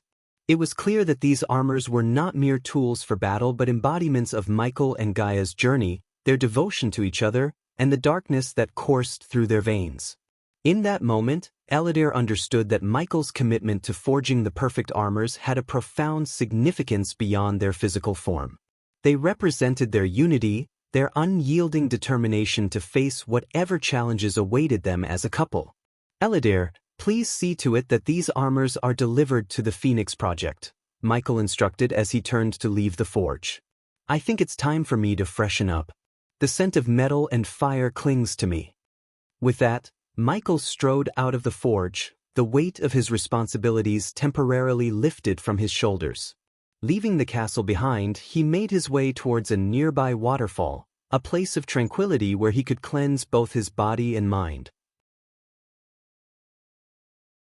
The anticipation of the upcoming wedding filled his thoughts, and even though Eve had kept the location a secret, he had full confidence in Saber and the elder vampires to ensure its security. As the cascading water enveloped him, washing away the remnants of soot and sweat, Michael allowed himself a moment of respite. The cool mist embraced him, rejuvenating his spirit and sharpening his focus. Being the Dark Lord, the most formidable entity in the world, he knew that his presence alone was often enough to deter any potential threats. Yet, he remained vigilant, understanding the importance of the occasion and the need for meticulous preparations. As the water fell gracefully around him, Michael contemplated the path he had walked, the battles fought, and the sacrifices made to reach this momentous day. He couldn't help but feel a surge of gratitude for the loyal comrades who had stood by his side, each playing an integral role in his journey. Their unwavering support had brought him to the precipice of this joyous union with Gaia, and for that he was truly grateful. Emerging from the waterfall, his body refreshed and his mind clear, Michael made his way back to the castle. As he approached, he could sense the energy and excitement building in the air. The grandeur of the occasion was palpable, and he was ready to embrace the celebration of love that awaited him. With his armor forged, his subordinates handling the necessary arrangements, and his heart filled with anticipation, Michael stepped into the castle, ready to embark on the next chapter of his extraordinary life. While Michael was preparing for his big day, Dagon stepped into the temple of the god of darkness in the realm of gods. A foreboding atmosphere enveloped him. The chamber was shrouded in darkness, lit only by a few candles that burned with an eerie blue light. Shadows danced along the ancient stone walls, casting twisted silhouettes upon the cold floor. At the far end of the temple stood a colossal statue, a depiction of the god of darkness himself, Michael.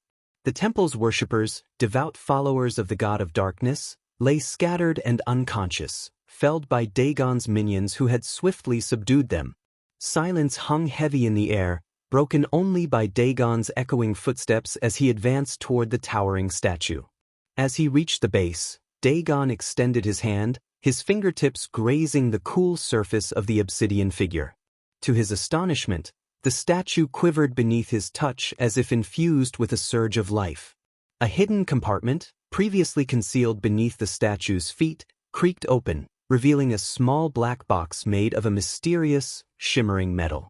A golden light radiated from within, casting an ethereal glow upon Dagon's face. "Graces of gods," Dagon mumbled in awe, his eyes fixed on the radiant box. With trembling hands, he carefully lifted the precious artifact from its resting place. His gaze flickered up to meet the unyielding gaze of the statue above him, his lips curling into a wicked grin. "Let the battle begin," Dagon declared, his voice laced with anticipation. With a decisive motion, he opened the black box, and a flurry of sparkling lights burst forth, darting through the air before vanishing into the shadows beyond the temple's boundaries.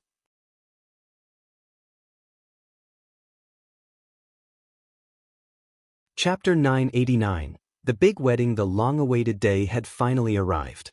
The island, bathed in the ethereal glow of 3 dazzling moons, exuded an enchanting aura. Lush green grass, meticulously pruned and shimmering under the moonlight, stretched out as far as the eye could see. Delicate petals of black roses adorned the pathways, leading to a grand altar adorned with obsidian pillars and silver draperies that billowed gently in the breeze. The island had been transformed into a realm of dark elegance, where nature and artistry melded seamlessly. Moonlight cascaded through intricately woven canopies, casting enchanting patterns upon the ground. Crystal chandeliers, suspended from ancient trees, twinkled with 1,000 iridescent lights, creating an otherworldly ambience. Floral arrangements of black orchids, crimson lilies, and dark calla lilies mingled with rare thorny vines, forming a tapestry of contrasting beauty. Candles flickered in ornate holders, casting a soft, mesmerizing glow upon the faces of the guests. A majestic arch, adorned with intertwining vines and delicate silver chains, framed the couple's ceremonial space. At its pinnacle, a magnificent black opal, glowing with an inner fire, stood as a symbol of eternal union. As the guests arrived, they marveled at the breathtaking scene that unfolded before their eyes. They found their seats upon silver-padded chairs, their backs adorned with midnight blue satin bows. Soft, haunting melodies filled the air as skilled musicians played haunting melodies on stringed instruments. From the edges of the island, the sapphire waves of the dark sea lapped gently against the shore, harmonizing with the symphony of love and celebration. The sky above was an artist's canvas, painted with countless stars that twinkled in harmony with the moons, creating a celestial canopy overhead. All around, a sense of joy and anticipation hung in the air, as friends, allies, and dignitaries gathered to witness the union of the Dark Lord and his beloved. This was a moment that transcended darkness, a moment of unity and newfound hope that would forever be etched in the annals of their world. On the edge of the island, 3 magnificent portals had been meticulously constructed. The first, larger and adorned with swirling obsidian patterns, awaited the arrival of the Dark Lord himself.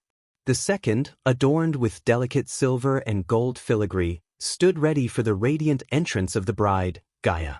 The third, for the esteemed guests, shimmered with a translucent energy, inviting them to step into the realm of enchantment. Only the closest friends and family of the Dark Lord and Gaia had received the honor of an invitation. As the portals hummed with power, a sense of anticipation rippled through the air. The array of arrays and protective runes, intricately etched into the ground around the island, glowed softly, serving as both a decorative element and a security measure. Among the first to emerge from the guest portal was Cindy, her eyes sparkling with excitement. She was accompanied by Claire, a striking beauty with cascading blonde hair, who guided her gently towards their designated seating. Raylene, Cindy's mother, exuded elegance as she walked gracefully alongside them, her presence commanding attention and respect. Saber, a trusted ally and confidant of the Dark Lord, strode with a dignified AI. Tiberius, a formidable warrior with a quiet strength, stood tall and proud, his attire a perfect blend of regality and power. Dalar, the imposing orc, his rough exterior softened by a touch of sophistication, made his way towards the seating area with a determined stride. Each guest, dressed in their finest attire, showcased a unique blend of elegance and individuality. They moved with grace and purpose, their footsteps punctuated by the gentle rustle of rich fabrics. Laughter and whispers filled the air as old friends greeted one another, their anticipation growing with each passing moment. As they took their seats, the island became a tapestry of colors and personalities, a gathering of those closest to the Dark Lord and Gaia. The stage was set, the scene beautifully orchestrated, as they awaited the arrival of the Dark Lord and his radiant bride. The guests looked around in awe, their eyes wide with wonder at the breathtaking beauty of the island and its enchanting decorations. Trista, her voice filled with admiration, remarked, "Eve has truly outdone herself. This is a sight to behold." Saber nodded in agreement, his usually stoic expression softened by a genuine smile. Indeed, she has poured her heart and soul into making this day unforgettable. Tiberius, his gaze fixed on the intricate details, marveled, "I've never seen anything quite like this. It's as if we've stepped into a realm of pure magic." Arya, her voice filled with excitement, added, "Every little detail, from the sparkling lights to the delicate flowers, it's like a dream come true." Raylene, her eyes shimmering with pride, turned to Claire and said, "You and Eve have done an exceptional job. This is beyond anything I could have imagined." Claire blushed modestly, her voice tinged with gratitude. "Thank you, Raylene. It was an honor to assist in creating this magical ambience." As the guests marveled at the decorations, their attention was momentarily drawn to a flicker of movement in the sky. Trista's eyes widened as she whispered, "Do you see them?" Saber nodded, his voice barely audible. The Vampire Death Squad members, concealed from prying eyes. They're the Dark Lord's last line of defense, vigilant and prepared for any unexpected turn of events. Gibson, Corey, Titus, Optimus, and Ricky exchanged impressed glances, their voices filled with awe. "Such attention to detail and thoughtfulness," Gibson remarked. "Indeed," Corey agreed. "It's clear that no expense was spared in creating this grand spectacle." Titus added, "The Dark Lord and Gaia truly deserve nothing but the best on their special day." Optimus, his voice filled with admiration, stated, "I'm honored to be part of this celebration. It's like stepping into a fairy tale." Ricky nodded, his eyes reflecting the shimmering lights surrounding them. "I couldn't agree more. This island and the atmosphere, it's simply magical." As the guests continued to explore the enchanting setting, their expressions mirrored a shared sentiment of amazement and gratitude. This was a momentous occasion, a testament to love and unity, where every detail had been carefully crafted to create a truly unforgettable experience. Cindy, her eyes sparkling with excitement, tugged at Raylene's sleeve and exclaimed, "Mommy, Ghost and Gaia are going to look so beautiful as husband and wife." I want a wedding like this when I grow up. Her innocence and enthusiasm brought smiles to everyone's faces. Claire, unable to contain her amusement, knelt down to Cindy's eye level and teasingly remarked, "Well, Cindy, we'll have to find you the perfect Prince Charming when the time comes." Trista playfully joined in, adding, "But we won't let you get married just yet. You're too young." Gibson, Corey, Titus, Optimus, and Ricky chuckled at the adorable exchange, their laughter blending with the gentle waves crashing against the shore. Gibson ruffled Cindy's hair affectionately, saying, "You have plenty of time, little one. Enjoy being a child for now." Cindy pouted playfully, crossing her arms and retorting, "But it's so pretty. I want a big wedding with flowers and lights just like Ghost and Gaia's." Her determination and enthusiasm brought warmth to their hearts. Raylene, her voice filled with love and amusement, hugged Cindy tightly. "One day, sweetheart, you'll have the wedding of your dreams. But for now, let's enjoy this beautiful celebration and make wonderful memories together." As the guests laughed and shared in the joyful banter, the innocence of Cindy's wishes reminded them of the preciousness of youth and the magic of love. They cherished this moment, knowing that it would be a memory to hold dear for years to come. When the anticipation reached its peak, the atmosphere crackled with excitement. The portal designated for the Dark Lord shimmered with an ethereal glow, drawing everyone's attention. Dark flames danced along the edges of the portal, casting a mesmerizing play of shadows. And then, with an air of regal grace, the Dark Lord stepped through the portal, accompanied by the ever-loyal Eladir. Gasps of astonishment escaped from the lips of the guests as they laid eyes upon their enigmatic leader. Dressed in a tuxedo that perfectly blended the elegance of the modern world with the medieval flair of their realm, the Dark Lord was a vision of dashing allure. The ensemble consisted of a tailored black coat with intricate silver embroidery along the edges, highlighting his commanding presence. The coat cascaded down to his knees, accentuating his lean physique and regal stature. Beneath the coat, he wore a crisp white shirt, its collar adorned with a black silk cravat elegantly tied in a knot. His pants were a deep shade of charcoal, tailored to perfection, while his black leather boots added a touch of rugged sophistication. But it was the Dark Lord's transformation that truly left everyone stunned. He had shaved his stubble beard, revealing a chiseled jawline, and his shoulder-length black hair was carefully pruned, framing his face with a captivating allure. His piercing eyes held a glimmer of both power and vulnerability, captivating the hearts of all who beheld him.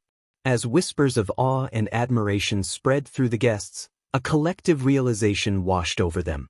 The Dark Lord, their feared and revered leader, was not only a formidable force but also a man of breathtaking handsomeness.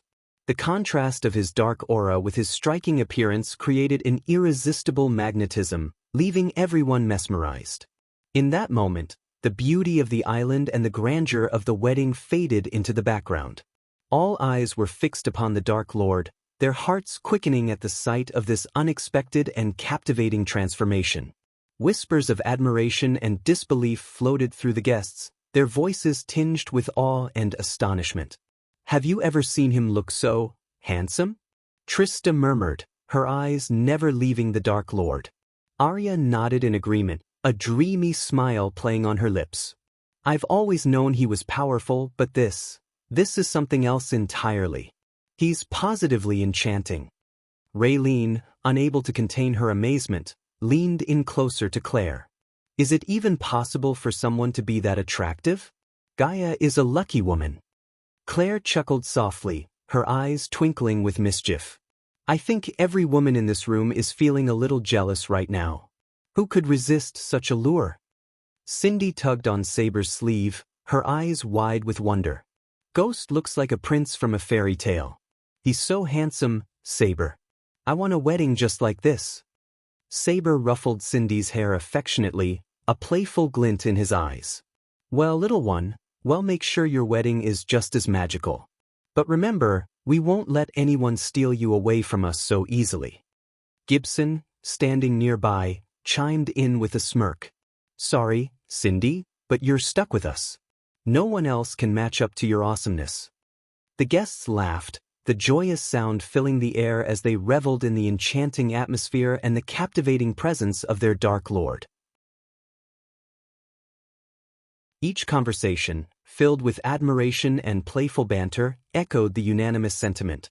The Dark Lord was a vision of unparalleled handsomeness, capturing the hearts of all who beheld him. Time seemed to stand still as the portal of the bride shimmered with a radiant golden light.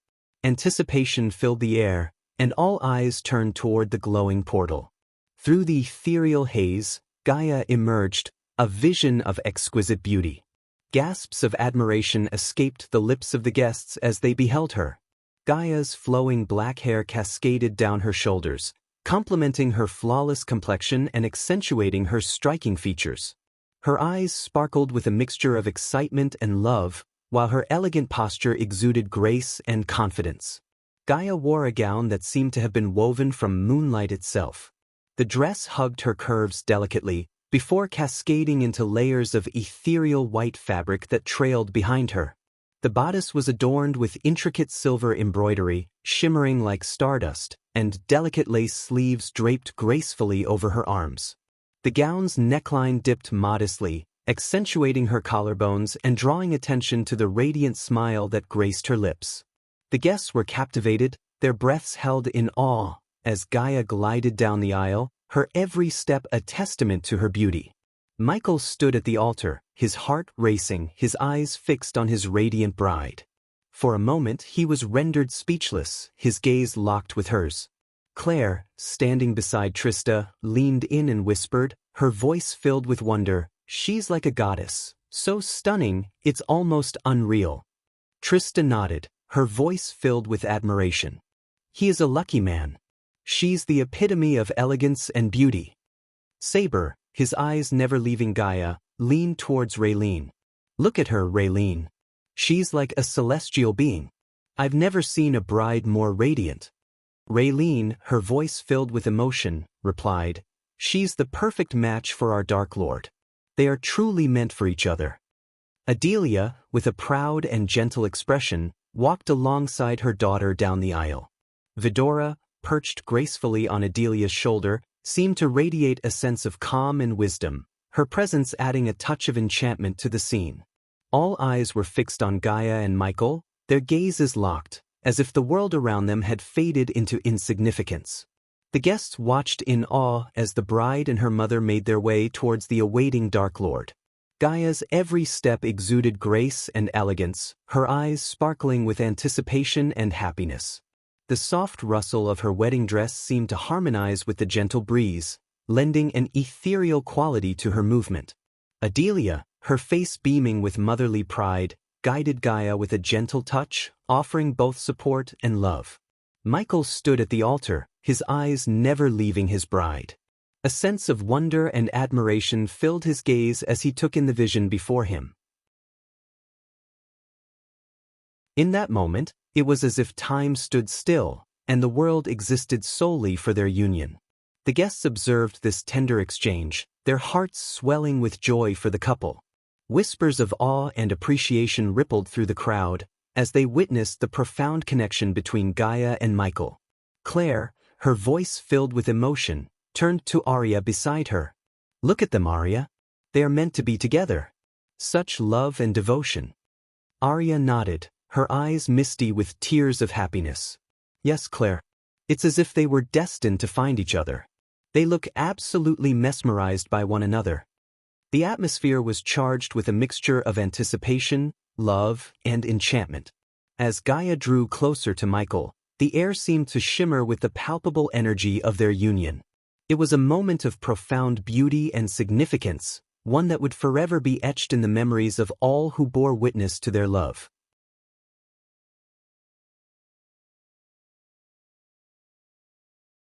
Chapter 990. Husband and wife Eladir, resplendent in his ceremonial attire, stepped onto the altar, his presence commanding attention. He took his position, ready to officiate the union of Gaia and Michael, a smile of warmth and genuine happiness adorning his face. Gaia's eyes never left Michael, her heart swelling with a mixture of awe and love. In her eyes, he was the epitome of strength, grace, and regal charm. She marveled at how handsomely he wore his tuxedo, the subtle hints of medieval flair adding a touch of mystique to his already captivating presence. As she stood before him, Gaia couldn't help but feel overwhelmed by the beauty of the moment.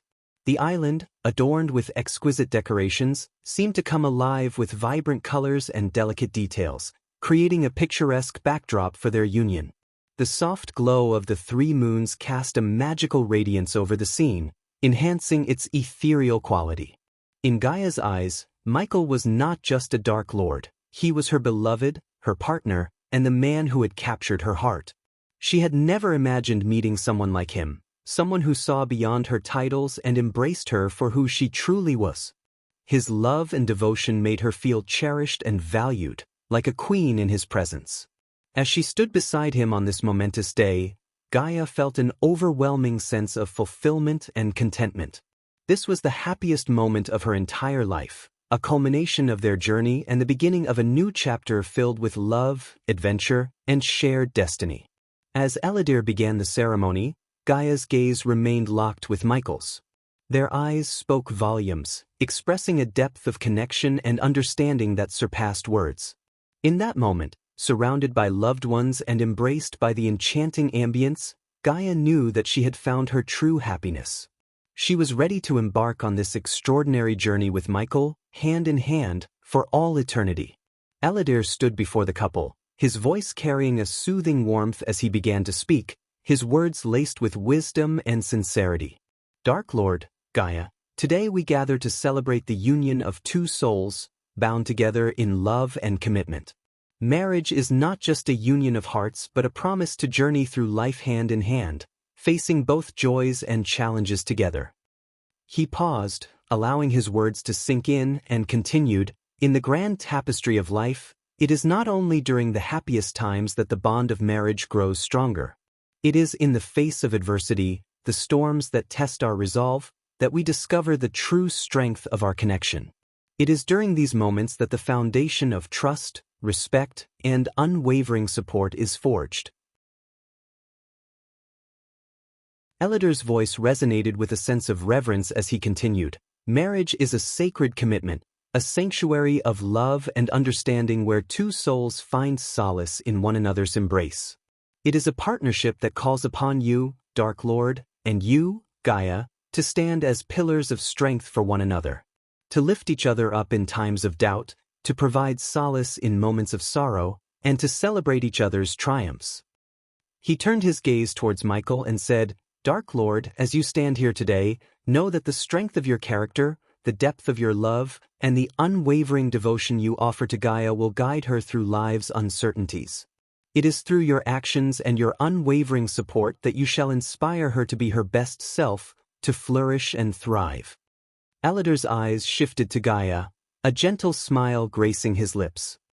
And Gaia, as you stand by the side of the Dark Lord, know that your love, compassion, and unwavering loyalty will serve as a beacon of light in his darkest moments. Your presence shall bring him comfort, and your understanding shall be his refuge.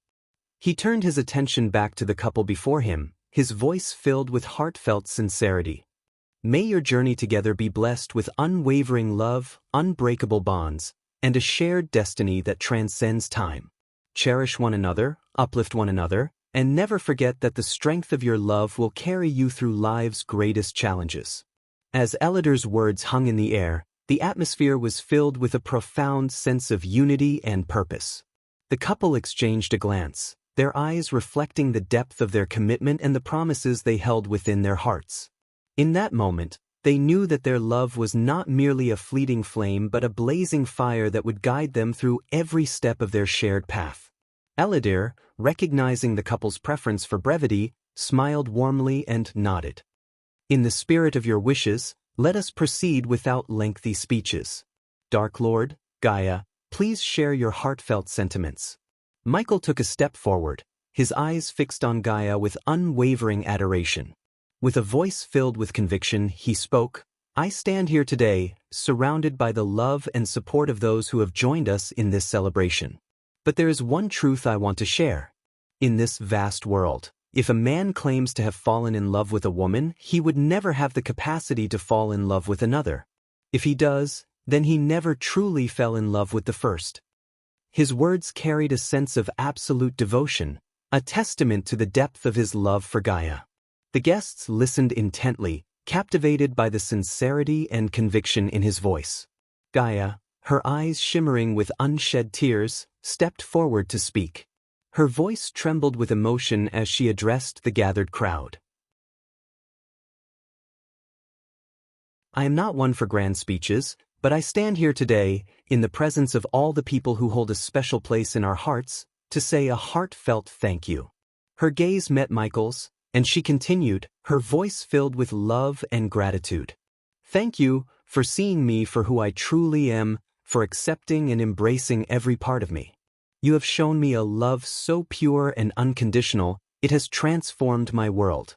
Today, as we embark on this journey together, I promise to stand by your side, to cherish and nurture the love we share. The guests applauded, touched by the sincerity of Michael and Gaia's words. Their love, expressed in its simplest form, resonated deeply within the hearts of all who witnessed the exchange. Eladir, his eyes gleaming with joy, concluded the moment with a smile. May your love continue to grow, nourished by the bond you share and the unbreakable commitment you have made to one another. Today, we celebrate your union and the beginning of a beautiful chapter in your lives. Eladir, his voice filled with warmth and joy, turned to Gaia and asked, Gaia, do you accept him as your husband, to love, honor, and cherish him in both joyful and challenging times? Gaia, her eyes sparkling with love and happiness, nodded fervently. Yes, with all my heart. Eladir then turned to Michael and asked, do you accept Gaia as your wife, to love, honor, and protect her in both joyful and challenging times? Michael's voice resonated with unwavering certainty. Yes, with all that I am. With a radiant smile, Eladir declared, by the power vested in me, I now pronounce you husband and wife. As the guests erupted into applause, Eladir presented the wedding rings, a symbol of their eternal commitment. Gently, Michael and Gaia took each other's hands, slipping the rings onto their fingers, a gesture of love and unity. Eladir's voice filled the air once more. You may now seal your vows with a kiss. Time seemed to stand still as Michael and Gaia leaned in, their lips meeting in a tender and passionate embrace. The guests rose to their feet, showering the newlyweds with flowers and applause. Joy and celebration filled the air, mingling with laughter and cheers. Amidst the vibrant display of affection and admiration, the couple stood embraced, their hearts overflowing with love and gratitude. The moment marked the beginning of their shared journey, a union blessed by the love of those who surrounded them. As the petals of countless flowers danced around them, Michael and Gaia reveled in the euphoria of their union, knowing that their love had triumphed and that their souls had found their perfect match. They were now husband and wife, ready to face the future hand in hand, with the unwavering support of their loved ones by their side. The celebration continued in full swing as the enchanting melodies played by Ricky, Daniel, and the talented vampires filled the air. The infectious rhythm beckoned the guests to the dance floor, where laughter and joy echoed through every step. Gaia and Michael, their eyes locked with love and mirth, swayed together, their bodies moving in perfect harmony. The aroma of delectable delicacies wafted through the air, drawing everyone towards the feast prepared by Wang Lin. The tables were adorned with an array of mouth-watering dishes, each one a masterpiece in its own right. Succulent roasted meats, accompanied by a medley of herbs and spices, delighted the senses. Colorful salads burst with freshness and flavor, while platters of exquisite pastries tempted even the most disciplined palates. Guests gathered around, savoring the culinary delights, their taste buds tingling with pleasure. Raylene's culinary expertise was evident in every bite, as her creations showcased a perfect balance of flavors and textures. Laughter and compliments filled the air as each dish was savored, and the sound of clinking glasses and toasts resonated throughout the night. Amidst the festivities, Cindy, with her infectious energy, twirled and danced amongst the ladies, filling the atmosphere with her youthful enthusiasm.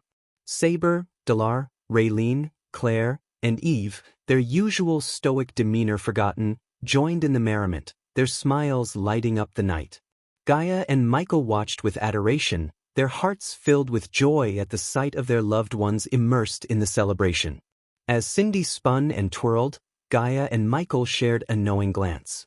Michael's deep voice resonated with amusement as he said, "Look at our little dancer." Gaia's laughter bubbled forth as she replied, "She knows how to light up a room. I just wish the ugly lizard was here." Their voices mingled with the music and laughter, a symphony of love and happiness. The beauty of the moment was not lost on them, as they reveled in the love and unity that surrounded them.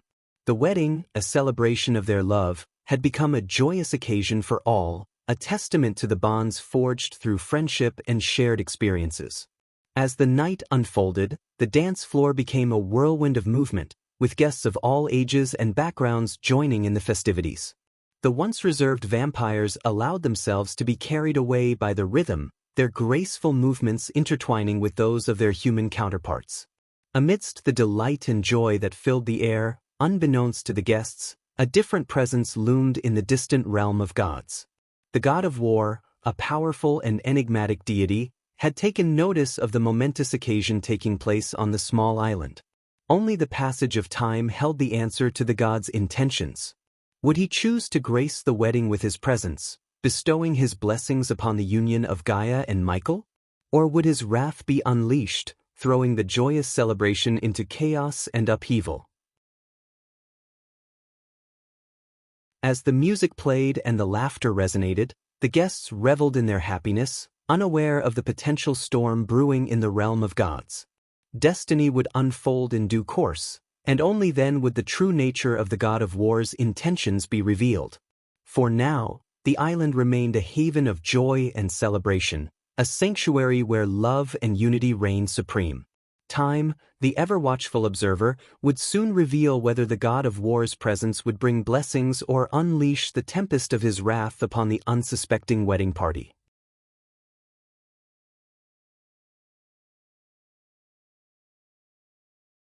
Chapter 991, War God of the Pantheon. While Michael's marriage celebration was going on full swing, in the realm of gods, where chaos and rumors of Dagon's return swirled, a towering figure commanded attention.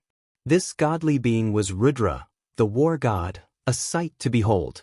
Standing taller and broader than any mortal, his muscular frame exuded power and strength. His fiery red hair cascaded down his back, complementing his commanding presence. Adorned in gleaming golden armor, Rudra's arms were protected, while his sculpted chest and well-defined abs were proudly displayed. His shoulders bore the weight of majestic lion heads, intricately crafted and attached to his shoulder plates, symbolizing his ferocity and dominance. Atop a hill, on a bed of gold, Rudra reclined, a goblet of wine in his hand. The setting sun painted the sky in hues of orange and gold, casting a warm glow upon the god's features. His aura resonated with divine power, radiating an aura of authority and awe-inspiring might. The mountaintop where Rudra found solace was strewn with fragments of stone, remnants of golems that had met their demise during his relentless training. Each shattered piece bore testament to the god's formidable strength and unwavering dedication to his craft. In this tranquil moment, Rudra, the embodiment of war and battle, found respite. The world outside may have been plagued by chaos and rumors, but here, on his golden throne, he could bask in the glory of his own divinity. As Rudra reveled in his pocket dimension, an intrusive light pierced through the serenity. Annoyance etched upon his features, he shook his head disapprovingly, disrupted from his cherished moment of relaxation. Gradually, the luminous glow transformed into the ethereal figure of a woman with radiant golden hair. "Seraphine, I don't recall extending an invitation to my domain," Rudra asserted with a commanding voice that resonated like thunder. "We have discovered the graces of the gods trapped in the mortal realm, Rudra," Seraphine disclosed, her tone carrying a mixture of astonishment and concern. Unfazed by Seraphine's news, Rudra exhibited no emotions, except for his irritation at having his peaceful time disturbed by the goddess of information. "Good for you," he retorted dismissively, reclining once more upon his opulent golden bed, deliberately averting his gaze from Seraphine. "They were imprisoned within the temple of the god of darkness, and Dagon has released them, Seraphine divulged. The moment Rudra heard the names God of Darkness and Dagon, his nonchalant facade dissipated, replaced by a flicker of excitement as he lifted his gaze to meet Seraphine's expectant eyes. Amused, Rudra contemplated the revelation. So, all this time, the graces were hiding right under our noses. And Dagon, how did he manage to breach our realm from the depths of hell? I can only imagine the frenzy the Pantheon must be in, he mused, flexing his formidable godly muscles. Andor is currently handling Dagon's presence. The Pantheon requests that you ensure Dagon's swift return to the depths of hell, Seraphine conveyed, prompting a chuckle from Rudra. Andor? That guy always complicates matters for the sake of appearing like a master strategist. All he does is waste time and lays around all day. Hold on a moment, you mentioned Dagon freeing the graces from the Dark God's temple. Didn't you inform me that Dagon was unable to breach our realm through the protective barrier surrounding the mortal realm? Rudra inquired. Seraphine sighed wearily, continuing with her explanation. Somehow, Dagon managed to momentarily enter our realm and unleash the graces.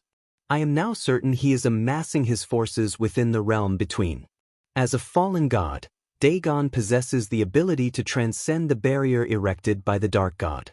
The only hindrance preventing his full incursion into our realm is the artifacts that bind him to hell. Andor leads the Skyhall army against Dagon's Hellwalkers. However, Andor cannot unleash his full power without leaving that damn castle. So, you expect me to venture into the realm between and join forces with Andor's mortal army? Rudra questioned, his tone dripping with disdain at the mere suggestion put forth by Seraphine. Let me make this clear, Rudra. Dagon is unable to escape hell until his Hellwalkers break the artifacts within the realm between. Andor is confined to his castle, unable to enter the realm of gods, and we are unable to step into the mortal realm until the barrier created by the Dark God is dismantled. The Pantheon desires the Dark God's current incarnation to break the remaining 3 seals, allowing us to breach the barrier and confront Dagon directly in hell. Do you understand? Seraphine explained, simplifying the intricate situation. It seems straightforward enough. Although I'm certain the Pantheon and Andor have concocted an elaborate plan to make themselves appear as masters of the universe, pulling off intricate strategies and such, Rudra chuckled at the thought of the Pantheon's machinations. Things are not as simple as they may appear, Rudra. Perhaps for you, the war god who charges into battle with sheer brute force and no need for elaborate plans, Seraphine remarked with a serious tone. I always have a plan, Seraphine. It's called power. Overwhelming power surpasses strategies any day, Rudra stated confidently, rising from his golden bed to face Seraphine.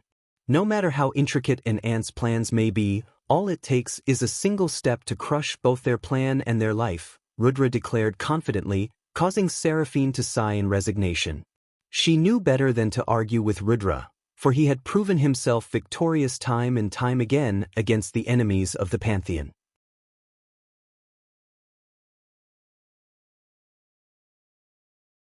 Then I will face him time and time again until you strategists come up with a more viable approach. After all, we gods have nothing but time on our hands, Rudra declared, his determination unwavering. Then, Rudra placed his fingers on his forehead, tapping into the immense power that flowed through him. With a swift motion, he extracted a small sliver of golden thread, pulsating with his divine grace. Holding it up, he turned to face Seraphine. This tiny fragment of my grace will accomplish more than Andor's complicated plans ever could, Rudra proclaimed confidently. With a flick of his wrist, he released the sliver of grace, watching as it disappeared into the vast expanse of the golden sky, making its way toward the mortal realm. Seraphine raised an eyebrow, her curiosity piqued. But Rudra, your grace requires a mortal vessel in the mortal realm. How do you plan to accomplish that? Rudra grinned mischievously, his eyes gleaming with unspoken knowledge. Fear not, Seraphine. I still have devoted worshippers in the mortal realm who would gladly offer their physical bodies for the manifestation of my grace. They shall be the vessels through which my power will flow. Seraphine nodded, realizing the extent of Rudra's connection to his followers. She understood that their unwavering devotion would provide the conduits necessary for his divine grace to manifest in the mortal realm. In the vast tapestry of the divine realm, each god was a protagonist in their own story, with their own trials, triumphs, and quests. The god of darkness, the god of war, the god of time and space, and the fallen god Dagon all played their roles, guided by the invisible hand of fate. Their choices, desires, and motivations wove together, bringing them into conflict and forging alliances that remained hidden from the rest of the realm of gods. Among them, it was the god of darkness who found common ground with Dagon, the fallen god. Together, they formed an unexpected alliance that threatened the delicate balance of power. The true motives of Dagon's rebellion and the intricate relationship between the god of darkness and Dagon remained concealed, awaiting a time when the threads of fate would be pulled, unraveling the mysteries of their intertwined stories. As the sliver of grace continued its journey, Rudra and Seraphine stood in the realm of gods, contemplating the imminent events that would unfold. The fate of both realms hung in the balance, and Rudra's bold plan would set into motion a series of events that could change the course of their existence.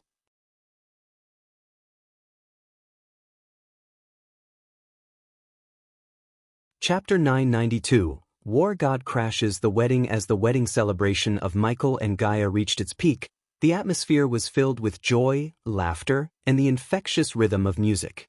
The guests danced and reveled in the happiness of the occasion, their hearts light and carefree. Amidst the merriment, Michael, the groom, glanced up at the night sky and noticed a sudden glimmer of light. It caught his attention, and an uneasy feeling settled in the pit of his stomach. Sensing something amiss, he discreetly activated the earpiece hidden beneath his neatly tailored suit. "Spider, I've spotted a strange light in the sky. Check it out discreetly and report back," Michael whispered urgently, ensuring that Gaia remained unaware of his concerns.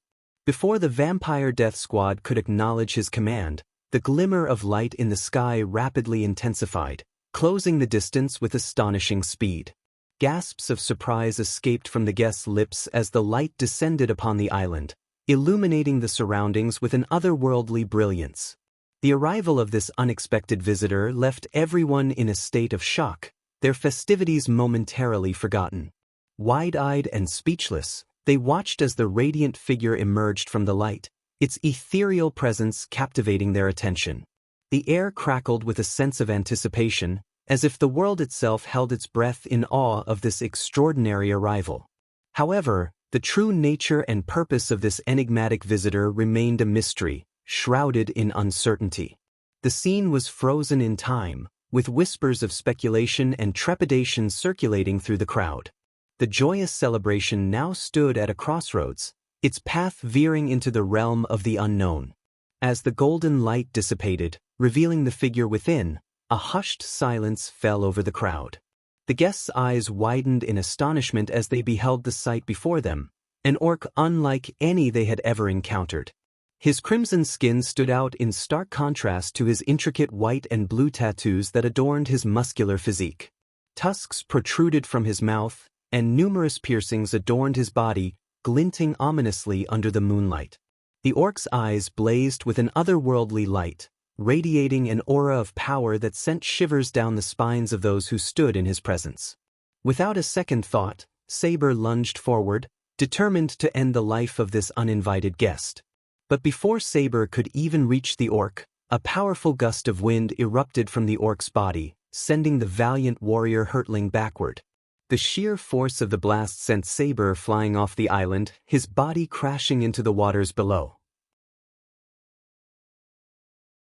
The destructive wind tore through the surroundings, obliterating everything in its path, causing chaos and throwing the remaining guests off balance. Michael, paralyzed with shock and disbelief, couldn't help but feel a sense of awe. He couldn't discern the orc's cultivation level, but the overwhelming power emanating from the orc was palpable, leaving Michael and the others in a state of trepidation. With an instinctive surge of protective energy, Michael swiftly stepped in front of Gaia, his eyes blazing with determination. Two dark beams shot forth from his gaze, cutting through the air with an ominous hiss. "Eladir, activate the runes," Michael commanded, his voice laced with urgency. In response to his command, the 3 portals, positioned at the edge of the island, burst into life, emanating a brilliant light that grew in intensity. A powerful pulling force gripped the guests, drawing them towards the portals against their will. The wedding scene was suddenly thrown into chaos as bewildered and frightened cries filled the air. "Everyone hold on. We need to get out of here," Michael shouted, his voice barely audible above the turmoil. Shock and disbelief etched across the faces of the guests as they found themselves helpless, unable to resist the overwhelming power radiating from the enigmatic orc. The once jubilant atmosphere had been replaced with a sense of vulnerability and fear. In the midst of the pandemonium, Michael shielded Gaia, his beloved wife, with his own body, sheltering her from harm. His focus never wavered as he directed his dark beams toward the menacing orc, determined to confront this formidable foe head-on. The once joyous wedding scene was abruptly thrown into chaos as the power radiating from the orc engulfed the island. Gasps of astonishment filled the air as guests stumbled backward, their faces etched with shock and disbelief. "What the hell is happening?" Trista exclaimed, her voice trembling with fear. Tiberius, wide-eyed and bewildered, looked around in disbelief. "Who is this? Why can't I move?" Arya, her hands shaking, whispered in disbelief, "This power, it's overwhelming. We're completely powerless." Claire, her voice quivering, managed to utter, "Take Cindy and run to the portal." Gibson tightened his grip on his Cindy's hand, his voice filled with urgency. "Stay close, Cindy. We need to find safety." Corey, his expression a mix of awe and fear, muttered, "This power, it's beyond anything I've ever witnessed." Optimus, his usually calm demeanor shattered, exclaimed, "No ordinary foe." "Who is this orc?" The guests, overwhelmed by the immense power radiating from the orc, looked to Michael with a mixture of hope and desperation, realizing that their only chance lay in the strength and determination of the bride and groom. The fate of the wedding celebration hung precariously in the balance as the battle between light and darkness loomed ominously overhead. The once serene wedding scene transformed into a chaotic spectacle as the power radiating from the orc overwhelmed the island. The orc's imposing presence left everyone stunned and paralyzed with fear. The very atmosphere crackled with an otherworldly energy, causing hair to stand on end and sending shivers down the spines of those present. The orc's red-skinned visage, adorned with intricate tattoos and piercings, exuded an aura of dominance and malevolence. His glowing eyes bore into the crowd, relishing the fear that danced across their faces. Michael, shielding Gaia with his body, unleashed his dark beams upon the orc, hoping to subdue the intruder. The beams of darkness struck the orc's head, but to the shock of everyone, nothing happened.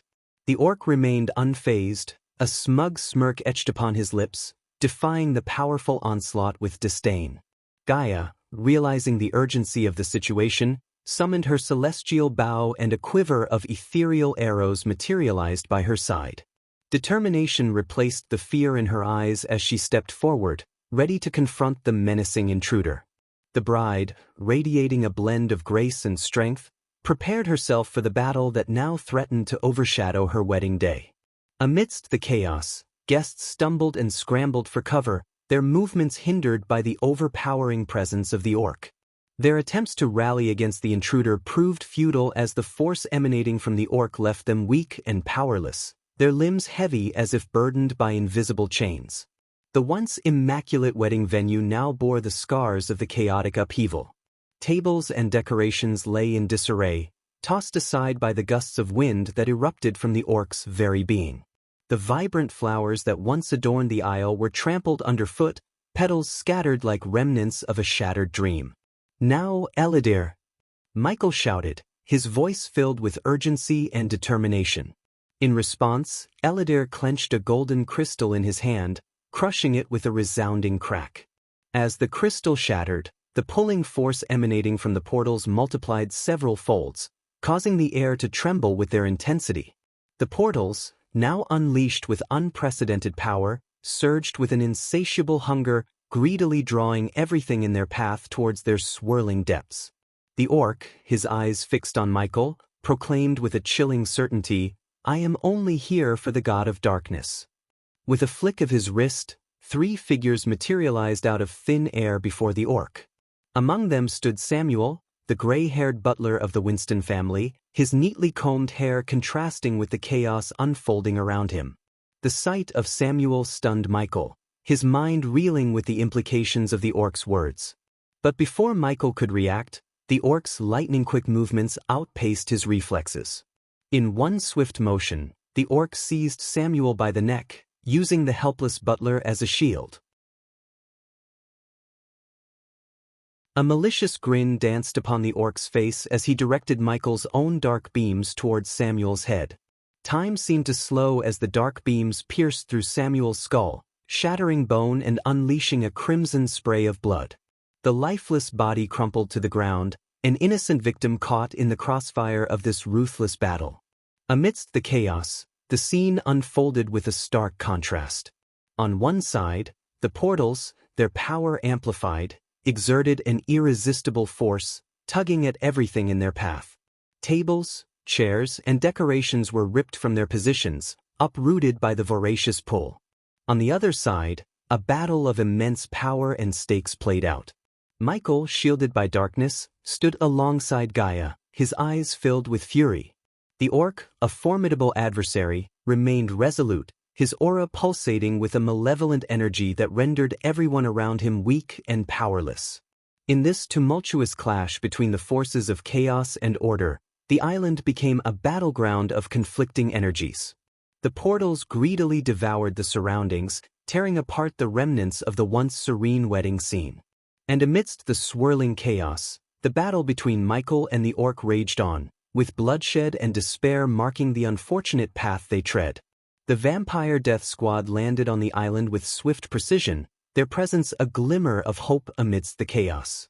They quickly assessed the situation, their red eyes scanning the tumultuous scene. Working together, they rallied the remaining guests, guiding them towards the portals that thrummed with an irresistible pull.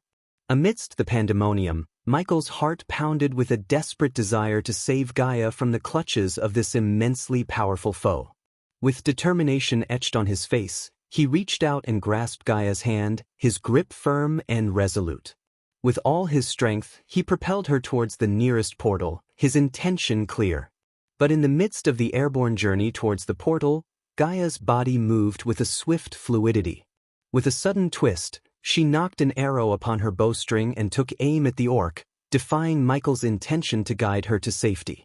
The tension in the air was palpable as Gaia's fingers released the arrow, its trajectory carrying it towards the orc with a lethal intent.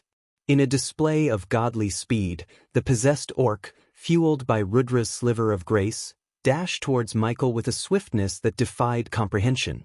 The air crackled with anticipation as the orc's movements became a blur, evading Michael's punches and kicks with uncanny agility.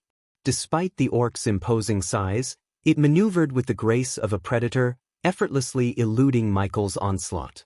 The ground trembled beneath them as Michael's dark beams shot forth from his eyes, slicing through the earth with devastating precision. The surroundings bore the scars of their deadly power, split apart and rent in halves, a testament to the ferocity of the battle.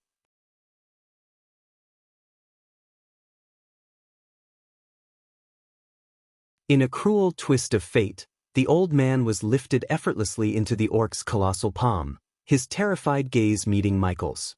As the orc's power overpowered Michael's resistance, he helplessly watched as his own hand, guided by the orc's malevolent will, slashed across the seal-bearer's head.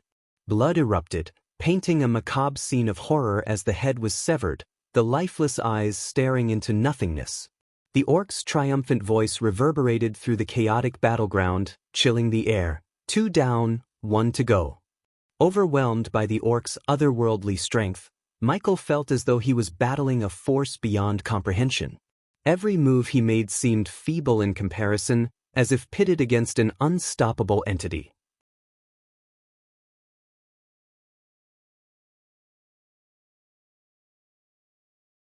Chapter 993. Is she a god too? With a wicked smile, the orc, now fully possessed by Rudra's sliver of grace, raised his hand to the sky, invoking the power of the gods. A golden lightning bolt crackled and materialized in his grasp, pulsating with immense energy. With a swift motion, he plunged the bolt deep into the ground, unleashing a cataclysmic explosion of raw power. The force of the explosion sent shockwaves rippling through the island, shattering the surroundings and throwing everyone into disarray. Gaia, caught in the midst of the chaos, plummeted from the sky, crashing violently onto the ground. Her vision blurred, a mixture of pain and disorientation gripping her as she struggled to regain her bearings.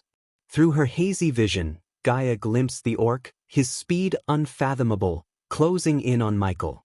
The air crackled with malevolence as dark flames erupted from Michael's body, consuming everything in their path. The searing heat licked at the surroundings, devouring the once vibrant landscape in a dance of destruction. Gaia's heart pounded in her chest as she watched in horror, her voice lost amidst the chaos. The scene unfolded before her eyes with vivid intensity, each detail etched into her memory. The orc's savage charge, Michael engulfed in those dark, merciless flames. The dark flames roared with an insatiable hunger, engulfing the grassland surrounding Michael and Gaia. The intense heat radiated from the flames, raising the temperature to unbearable levels. The orc, its skin melting and bubbling under the scorching onslaught, seemed unfazed by the agony it should have been experiencing. Instead, a sinister snicker escaped its deformed mouth as it extended its hand towards the last remaining seal-bearer. The young man in white robes cried out in terror as the orc's hand closed around him, the searing heat of the dark flames seeping into his very being. His anguished screams pierced the air, a haunting testament to the merciless fate that awaited him. The dark flames consumed him relentlessly, reducing his form to a pile of hot ash, leaving nothing but remnants of his existence. As the life force of the third seal-bearer was extinguished, a sudden rumble echoed through the sky. For a fleeting moment, a crack tore open the sky, a glimpse into a realm beyond mortal comprehension. The crack shimmered with an otherworldly light, hinting at the immense power and consequence tied to the seal-bearer's demise. However, as quickly as it appeared, the crack closed, leaving behind only a sense of foreboding and uncertainty. The orc stood tall, its form grotesquely transformed as its skin melted away, revealing the raw skeletal structure beneath. In this macabre state, the orc raised its hands, bony fingers extended towards Michael.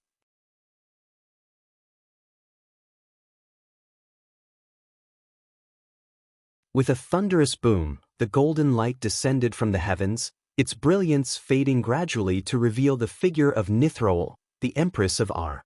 Her golden locks billowed around her like a halo, and she stood adorned in intricately crafted golden armor that covered her from neck to toe. Every movement exuded an aura of divine power and grace, marking her as an otherworldly goddess. Soon, a golden bow materialized in her hand, emanating a radiant energy that seemed to pulse with ancient enchantments.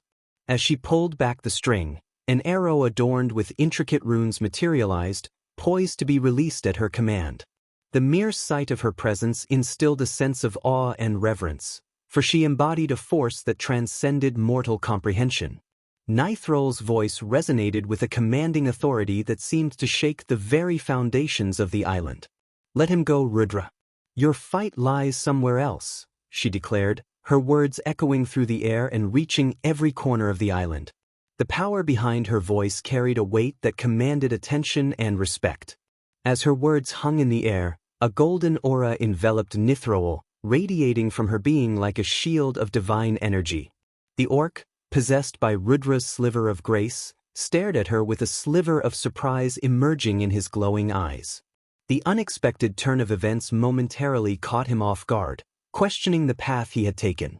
The tension in the air was palpable as the Empress and the possessed orc locked eyes, each representing a formidable force in their own right. The outcome of this encounter held the potential to reshape the course of events, and the witnesses on the island stood frozen, captivated by the clash of powers unfolding before them. The orc, now barely recognizable as a humanoid figure, threw aside Michael's limp body and turned its attention fully towards Nithroel. The last shreds of skin clung to its smoking, charred body, as if defying the intense heat of the dark flames that consumed it. From the mouth of the orc, Rudra's voice resonated, carrying a mix of calmness, excitement, and a sliver of surprise. "I can see you've regained your grace, Nithroel, the goddess of hunt. How long has it been since we last saw each other?" The words flowed from Rudra with a calculated ease, as if he relished the encounter, savoring the chance to face his former ally. Nithroel responded to the orc, now possessed by Rudra, with a cold and stern tone. "Leave this realm, Rudra. You have no right to be here," she stated, her voice devoid of any warmth or sympathy. Her gaze remained fixed upon the deteriorating figure before her. Rudra's voice, still emanating from the orc, grew even calmer and more playful. "Slow down with the threats, Nithroel. Yes, you may have regained your grace, but you are not as strong as you used to be," he taunted. The excitement in his voice was tinged with a hint of superiority, as if he believed he held the upper hand. Nithroel's response was icy and resolute. "Perhaps I cannot defeat you in your true form, Rudra, but I can still overcome this vessel that holds your grace. And time is not on your side. The dark flames that consume your vessel will soon bring its demise," she retorted, her words carrying an unwavering determination. Rudra, his presence fading within the crumbling vessel, snickered with a mixture of amusement and satisfaction. "Ah, Nithroel, my task in this mortal realm is now complete. I have no mind to stay any longer," he remarked, his voice betraying a playful undertone. However, underlying his words was a genuine concern for the goddess standing before him. "Choose your side carefully, Nithroel," Rudra warned, his voice devoid of sympathy. "You wouldn't want to lose your grace once again." His words carried a subtle caution, a reminder of the consequences she might face if she aligned herself against the pantheon. Nithroel, her gaze unwavering, met Rudra's gaze with determination. "I have made my choice, Rudra," she declared with unwavering resolve. "I have left the pantheon and chosen to remain in the mortal realm. You needn't worry about me." Her response carried a resolute conviction, a statement that she had made her stand and was prepared to face the consequences of her decision. Though Rudra's concern for her was not evident in his voice, there was a flicker of admiration in his gaze, acknowledging the strength of her resolve. As the possessed orc's body crumbled to the ground, consumed by dark flames and reduced to a heap of smoldering ash, a golden light emerged from within. It shimmered and danced in the air, casting a soft glow upon the chaotic scene. Nithroel, her gaze fixed upon the dissipating light, watched as it slowly ascended towards the heavens, leaving the mortal realm behind. With a faint sigh of relief, she knew that Rudra's sliver of grace had departed, returning to its rightful place. The once vibrant wedding decorations now lay in ruins, charred and scattered across the grassy ground. The once jubilant atmosphere had been replaced by an eerie stillness, broken only by the soft crackling of smoldering embers. The bride and groom, their bodies sprawled motionless, were a stark contrast to the beauty they had exuded moments ago. Nithroel stepped cautiously over the remnants of shattered pillars and torn fabrics, her footsteps leaving imprints in the ash-covered ground. She approached the unconscious couple, her expression a mixture of concern and determination. With a gentle touch, she checked their pulses and found them to be faint but steady. A sense of relief washed over her as she realized that their lives had been spared in the midst of the chaos. Surveying the scene, Nithroel knew that there was much work to be done. The aftermath of this tumultuous encounter would not be easily forgotten. As Michael's consciousness slowly returned, he rose to his feet, his gaze immediately fixating on Gaia, lying unconscious nearby.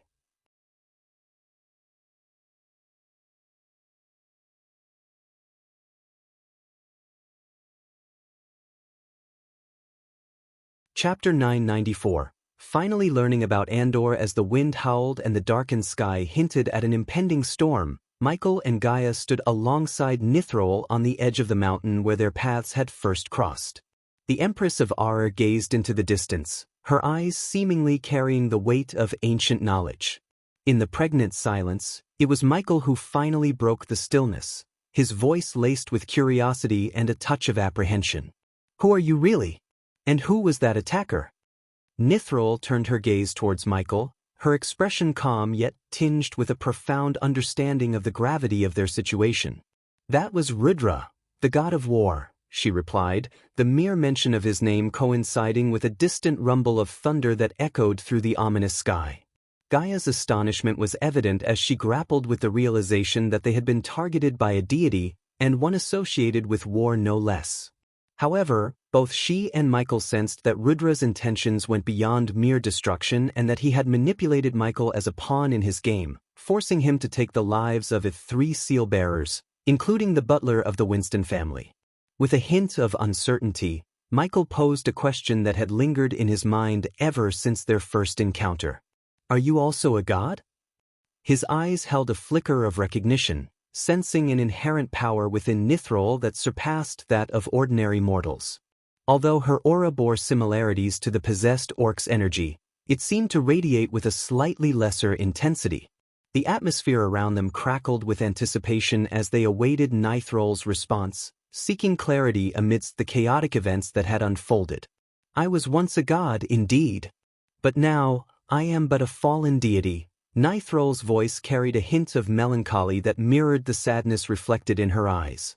Gaia, her frustration palpable, interjected with a grumble, "Why the hell did that bastard ruin our wedding? When did we piss off the god of war?" Meanwhile, Nithrol sighed, her gaze still fixed upon the distant horizon. He did not attack you directly. He used your husband as a means to break the seals, Nithrol clarified. As a goddess, she possessed knowledge beyond mortal comprehension. She understood that if Rudra truly intended to kill Ghost, he could have done so. While killing a god's vessel would only result in their soul seeking a new host, there was no denying that Rudra's purpose was not to end Michael's mortal existence. Perhaps his intentions shifted upon encountering Nithrol, but it was evident that his aim had been to manipulate Michael into eliminating the seal-bearers. The seals? Michael's brow furrowed in confusion. Yes. In your previous life, you constructed an intricate array that acted as a barrier between the mortal realm and the realm of gods, preventing mortals from entering the divine domain and vice versa. Nithrol began to unravel the complexities of the situation. Unbeknownst to you, these seals were embedded within individuals who were not even born during your previous self's time. Only you possess the power to break these seals by slaying the designated seal-bearers. Each time a seal-bearer dies, the barrier between our realms weakens. Once all the seals are broken, the gods will regain the ability to traverse freely between the mortal realm and the divine realm, as they did in the past. However, Nithrol herself remained unaware of the variations within the seals, specifically those designed by the previous Dark Lord and Eladir in their respective timelines. This explained how Diana, in Michael's timeline, managed to break one of the seals when she killed the seal-bearer, Bai Ning. As Michael processed the weight of Nithrol's words, she continued to unravel the perilous web that entangled them all. The Pantheon has initiated their movements against Dagon, and now you find yourself caught in the crossfire of their war, Nithrol stated, her voice laced with concern. What you encountered was merely a sliver of Rudra's grace, a mere 1% of his full power. Consider, then, the unimaginable might wielded by an entire pantheon of gods and the vengeful god who desire to see you crumble. Michael and Gaia were left stunned, the mention of a vengeful god sending shivers down their spines. Unable to contain his curiosity, Michael posed the question that gnawed at him. Who is this vengeful god? He inquired, his voice betraying a mix of apprehension and intrigue. Andor, the god of time and space, Nithrol replied, her gaze piercing their souls. My memories of him remain fragmented, but one thing remains certain. You cannot remain in this realm for much longer.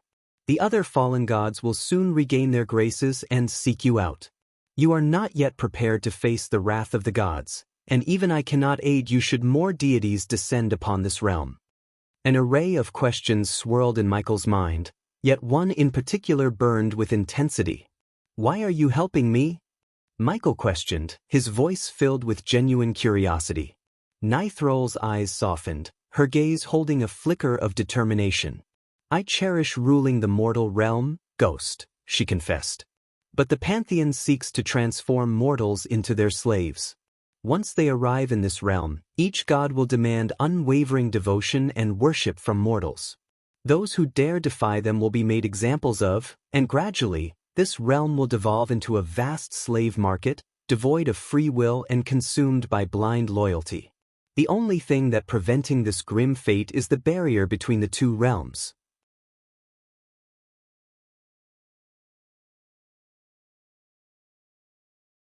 However, before stepping into the swirling portal, he turned back to face Nithrol, his eyes filled with curiosity. "Why would you risk yourself to help me, Nithrol? Your assistance puts you in grave danger," Michael questioned, his voice tinged with both gratitude and concern. A gentle smile curved Nithrol's lips as she met his gaze. "By aligning myself with you, Ghost, I stand a chance of maintaining my dominion over the mortal realm. If the Pantheon emerges victorious, we all suffer the consequences," she replied, her tone resolute. Raising her hand, Nithrol unleashed a sudden gust of wind, propelling Michael and Gaia forward, propelling them forcefully into the awaiting portal. The ethereal gateway closed behind them, leaving Nithrol behind. In that fleeting moment, as Michael and Gaia disappeared into the unknown, Nithrol stood tall, her golden hair dancing in the wind. With unwavering determination, she prepared to face the oncoming storm, knowing that her alliance with Michael carried the weight of both their destinies and the fate of the mortal realm itself. With a swift and fluid motion, Nithrol summoned her golden bow, a gleaming masterpiece crafted with intricate detail. Her grip tightened around the polished wood as she notched an arrow, its tip adorned with ancient runes of power. Drawing the bowstring back, she took aim at the distant sky, her eyes locked onto the approaching figures of the fallen gods. A surge of divine energy coursed through her, heightening her senses and honing her focus. The arrow she released soared through the air, defying mortal limitations as it streaked across the vast expanse with unerring accuracy. It traversed a tremendous distance, seemingly defying both time and space. As the arrow cut through the air, a tempest began to brew, dark clouds rolling in to amplify the brewing chaos. Thunder rumbled in the heavens, their ominous roars echoing through the land. Nature itself seemed to respond to Nithrol's presence, lending its power to her as she prepared to face the fallen gods. Standing tall and resolute, the Empress of Ar remained steadfast in the face of imminent danger. Her golden armor shimmered in the fading light, radiant and unyielding. With every passing moment, the storm grew fiercer, the elements aligning with her purpose. Nithrol knew the odds were stacked against her, confronting a pantheon of formidable adversaries. Yet, she refused to back down, her determination unshakable. The goddess of Hunt stood as a beacon of defiance, ready to challenge the encroaching darkness with all her might. As the fallen gods drew closer, their powerful presence palpable, Nithrol braced herself for the impending clash. She would fight for the preservation of the mortal realm, for the freedom of its inhabitants, and for the hope that her alliance with Michael would pave the way for a future untainted by the tyranny of the Pantheon. We are nearing 1,000 chapters, and I can't thank you all my wonderful readers for keep supporting me.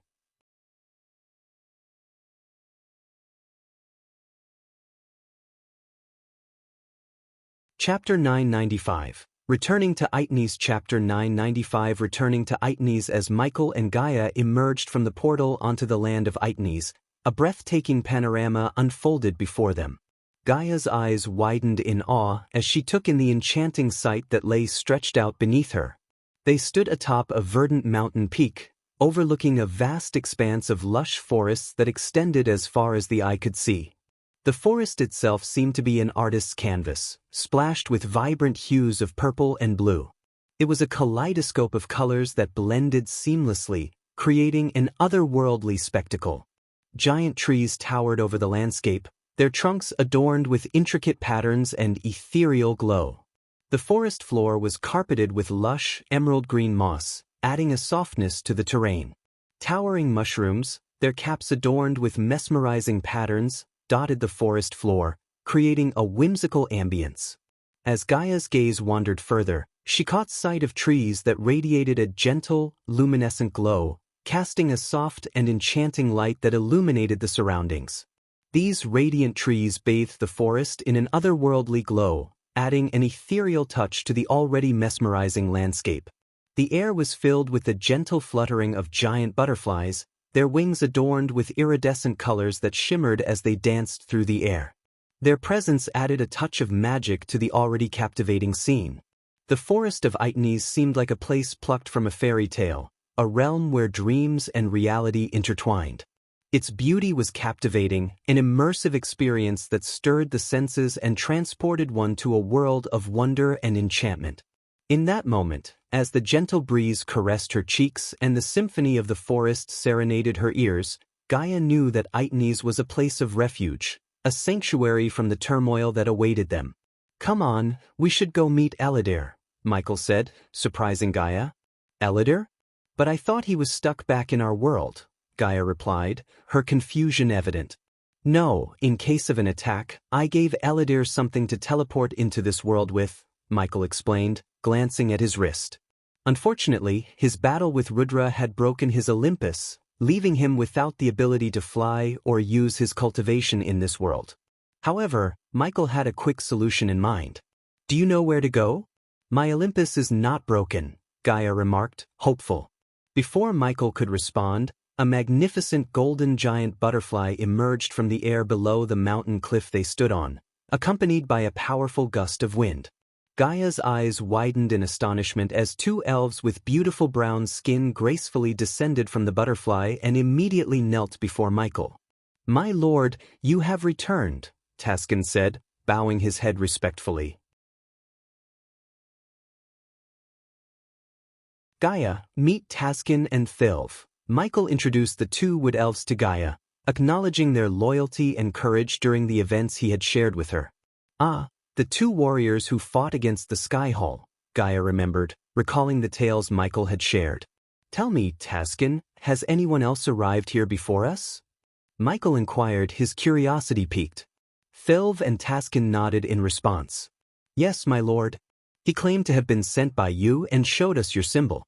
We left him back at the village," Taskin reported dutifully. "Good. Then let's make our way to your village." "We have much to do," Michael declared, gesturing for Gaia to join him atop the butterfly. With a swift leap, Gaia gracefully climbed onto their ride, her torn and dirted dress contrasting against her natural beauty. Michael stepped onto the butterfly's wings and waited for Taskin and Thilv to take hold of the reins. Once everyone had settled comfortably atop the giant golden butterfly, they set off toward the village. As the majestic butterfly soared through the air, the wind rushed past them, carrying with it the scent of flowers and the distant melody of birds singing. The landscape unfolded beneath them, showcasing the enchanting beauty of Itnes. Butterflies of all sizes and hues fluttered around, their graceful wings adding splashes of brilliance to the scenery. The air itself felt alive, carrying the invigorating aroma of blossoms and the sweet fragrance of nature's abundance. As the golden butterfly gradually descended, it skillfully navigated through the dense canopy of the forest. Gaia marveled at the sight that unfolded before her. The Wood Elves' village was a marvel of engineering and natural beauty, built high above the ground, nestled among the majestic trees. Intricate stairs, woven with ropes and sturdy wood, gracefully interconnected the village houses and each towering tree. The architecture seamlessly blended with nature, utilizing the branches as support beams and allowing the trees to continue their growth undisturbed. The elevated walkways provided a sense of enchantment as they wound their way through the lush foliage, creating an intricate web of interconnected pathways. At the heart of the village, a spacious clearing awaited them.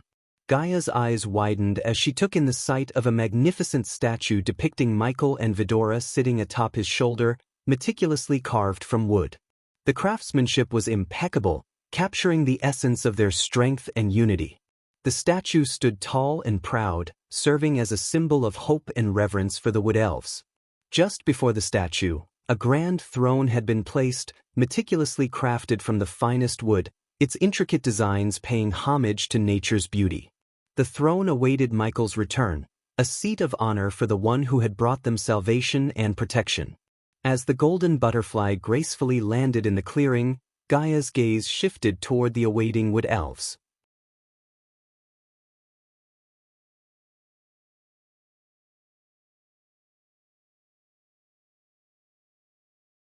However, the system cautioned Michael that his subordinates were not to face the gods and should avoid direct confrontations with gods at all costs. Yet, it also assured him that once they stepped into the realm of gods, the potential for growth and strengthening through various items and tasks would be boundless. With the mortal realm now under the dominion of fallen gods, Michael recognized the urgency of developing a formidable force to combat them. To achieve this, he and his subordinates needed to venture into the realm of gods, and more importantly, he needed to pave the way. Gaia took the map from Michael's hand and carefully studied its contents before redirecting her attention to him.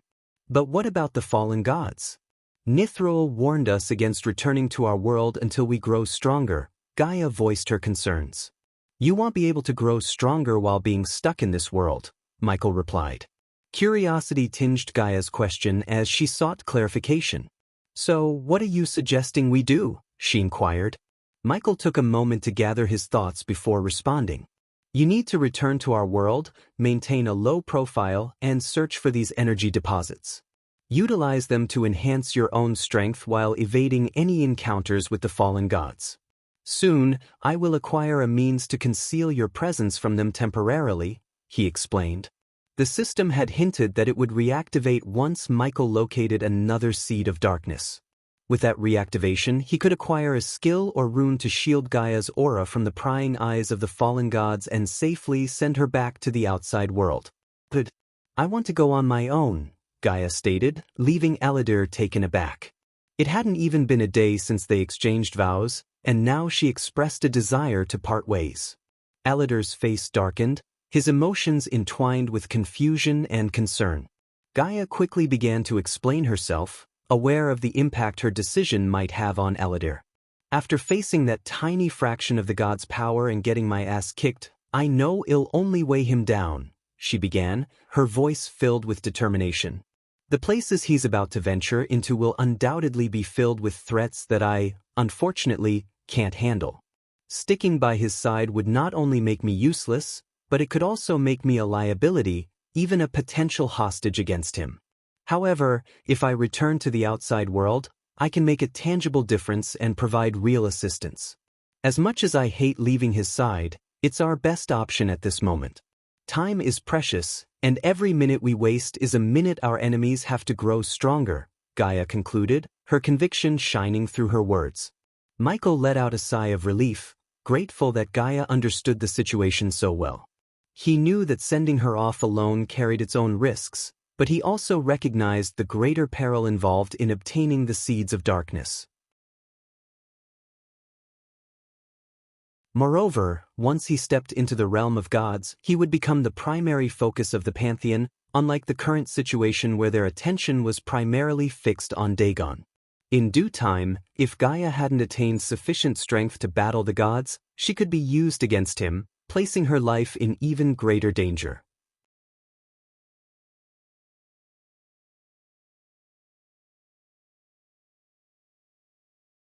Chapter 996, Andor's plan has failed. In the midst of the unexpected turn of events, Michael saw an opportunity to transform the situation into something advantageous, as he had always done.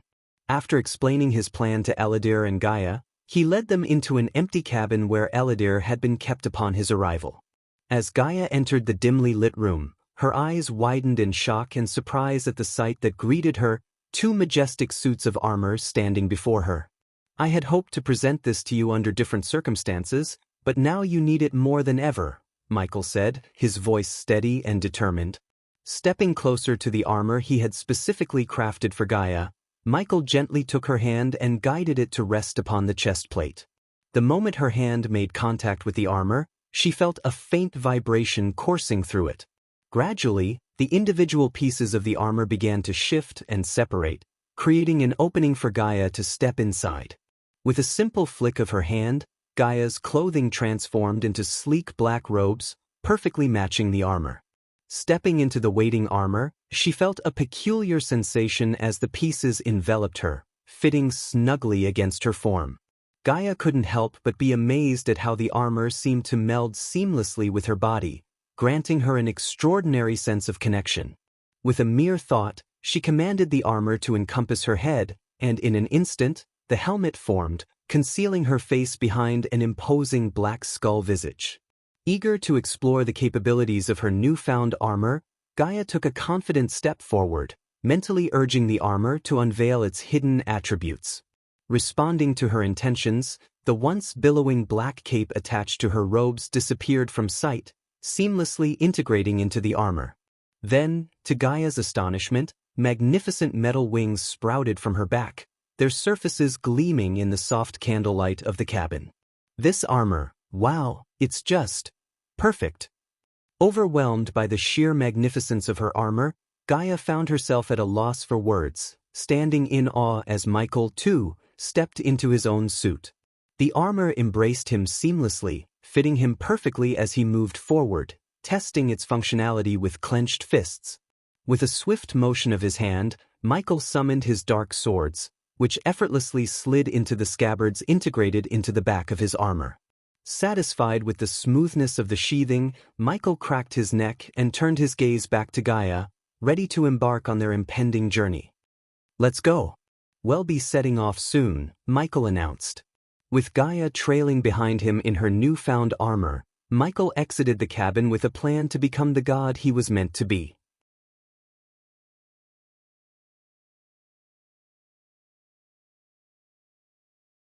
But refrain from engaging the Sky Hall soldiers directly. If they are establishing an outpost, they must have ulterior motives, and I want to know their plans. "Yes, my lord," Philv and Taskin acknowledged in unison. As Michael unfurled his wings, he and Gaia took to the sky, ascending with a single powerful flap. Another flap propelled them forward, soaring towards the Sky Hall outpost. During the flight, Michael's thoughts were consumed by Nithrol's words, particularly the mention of Andor, the god of time and space. It was apparent that Andor harbored a deep-seated grudge against Michael, likely due to the previous Dark Lord's grievous actions. Michael couldn't help but question why Andor had yet to launch a direct attack against him. Perhaps Andor had already struck, but Michael had failed to recognize it. The presence of the Shadow Force working against him further fueled his suspicion of Andor's involvement. Regardless, Michael understood the importance of familiarizing himself with the gods, especially Andor, as it was a vital first step towards defeating his adversaries. Back on Andor's castle, resting upon his throne in deep contemplation, a profound frown etched upon his face, Andor observed the events unfolding on the island where the god of darkness, his sworn enemy, had held his wedding, only to be interrupted by Rudra, the god of war, his another enemy. Damn it! Andor's hand struck the armrest of his throne in an outburst of anger. As he pondered the motives behind Rudra's actions, the ethereal form of Seraphine materialized before him, her appearance seemingly too coincidental to be unrelated to the events that had transpired. The air in the castle turned icy, and Andor's gaze grew colder, radiating a palpable sense of murderous intent. "What have you done, Seraphine?" Andor's voice reverberated throughout the castle walls, laced with a chilling disdain. "We have done what should have been done long ago, Andor.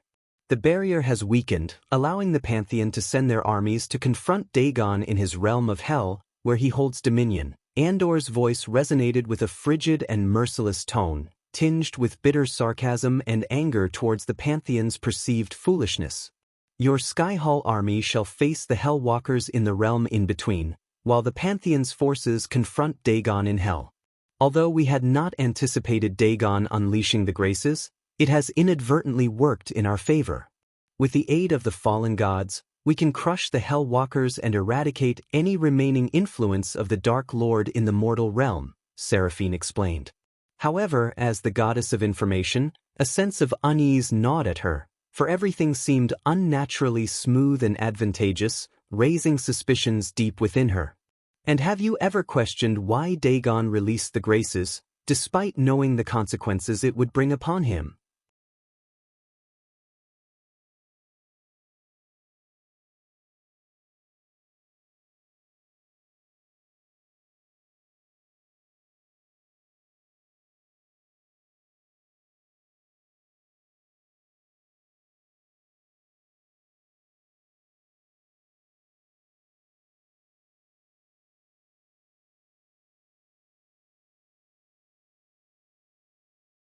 Yet, to his shock, the power radiating from them defied all comprehension.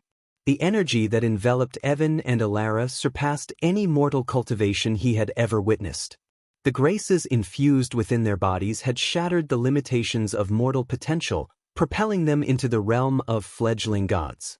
Although they had yet to unlock the depths of their inner powers like the enigmatic Dark Lord, given time and Celsus' guidance, they possessed the potential to become the very gods that Selisi had envisioned. You both should rest now. You've been through a lot, and we have much to accomplish, Selisi advised, concern evident in her voice. Although Selisi felt a surge of delight at gaining another advantage over the Dark Lord, she remained vigilant. She understood the gravity of the situation and refused to underestimate her formidable adversary.